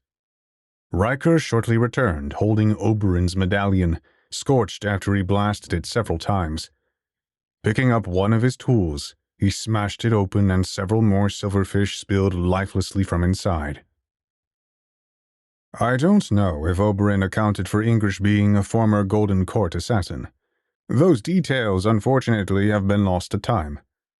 But what the Game Master implicitly understood was that there was no way to break Amon Russ on the battlefield. There was nothing left of the man to break, except his purpose. The play was to let Amon get close enough to Tyrell, enough for the trillionaire to get worried and attempt to secretly reach out to English. That much at least was in Oberyn's calculus. English would refuse him, as she obviously would, and then the silverfish could do its work. It was a perfect story of revenge and retaliation, a moral lesson characteristic of the human species. It was also a story that would get Tyrell immediately disqualified, robbing Amon both of his purpose and object of his own revenge in the Colosseums just as he was to fight General Chiron. I don't know the ending Oberyn predicted would happen. I believe there was an acceptable range of outcomes, as one often has with such complicated schemes. But Oberyn's masterstroke, the summit he yearned for, the once-in-a-lifetime narrative he had worked so hard to tell, would have been Amon in utter despair, killing himself with the Zero Sword to spite Chiron his suicide. That was what the Rodeshi Game Master gambled everything on. But of the thing I do know for certain, the variable Oberyn failed to account for, the fatal flaw in his thinking that undid all of his plans, was that he didn't know Amon Russ had the pirate lord of Artorias as his personal pilot. It was such an improbability that one would have had to have been a madman to consider it. Just as crazy as Riker installing 3 different security systems around my quarters, alerting Kybot the moment the silverfish had breached the first layer. Just as crazy to think through Waylon Tyrell's perspective, believing there was some humanity left in the man. Just as crazy as Riker running a molecular microscope over the alloys to identify trace particles consistent with the medallion. It is, as I think, entirely improbable that all of this occurred in the way that it did. And I am sure some will accuse me of historical revisionism. That there was no way the infamous pirate lord of Artorias had actually faked his death and was secretly living on the Aphelion. Such a story would stretch the suspension of disbelief to its breaking point for anyone. However, as I have found, reality often contrives odder circumstances than can be put to fiction. And so there are many events in history that defy storytellers, that they cannot put in their narratives because they would naturally lose the audience. But since this is a historical account, I do not need to worry about such things. I slept in the mess all that night as I was afraid of going back to my quarters, and English had to coax me over the next few days to convince me it was safe. However, I noticed her attention was entirely distant now. She watched the Pizak tournament with fervor, staring for many hours at the game rooms and especially Oberyn. The rage did not lessen with time. English kept the news of what had happened quiet, acting like nothing was wrong. She reached out to the Rodeshi Game Master. There was to be a party at the match between Amon and General Chiron. She asked to be allowed to attend as his guest, to which Oberyn reluctantly agreed. I imagine he sensed something was wrong, that English should have been raising hell with the game wardens over my murder, that something of my death should have come out. But this is speculation. It is sadly impossible for me to journey back in time and question the Game Master on his final thoughts. However, what I do know of what happened in the coming days is that Zurak agents were hard at work. The terrible race we encountered on the derelict were nearly finished with their plans, preparing a wholesale invasion of the Rodeshi system. Embedded infiltrators were disabling security systems, rerouting patrols, and slowly peeling away layer by layer everything that stood between them and the Rodeshi homeworld. None of it was detected by the Rodeshi surveillance because in many cases, the Zurak were the Rodeshi surveillance. They had planted fusion bombs on the Void Aegis, the most critical defense infrastructure of any solar system. Preventing dark space translation, once the bombs went off, warships could enter real space all the way to the orbit of Rodon itself. Additionally, on several space stations, they had hidden rail cannons to be fired upon the pleasure cruises and coliseums, meant to rain flak on the satellite networks and overload the Rodeshi laser grids. During the attack, and for 3 days afterward, the wreckage rained fire on Rodon. The infrastructure was so crippled that they couldn't prevent the leftover of the battle from further tearing apart their homeworld. On the day of the invasion, the Rodeshi Supreme Commander of Defense was going to be strangled in his own office chambers by one of his most trusted lieutenants, no less. Similar assassinations would be carried out all over the system. Captains were murdered on the bridges of their own star cruisers, followed shortly thereafter by the rest of the command crew. The formidable weapons of these vessels were then turned on allies and didn't stop firing until they were destroyed.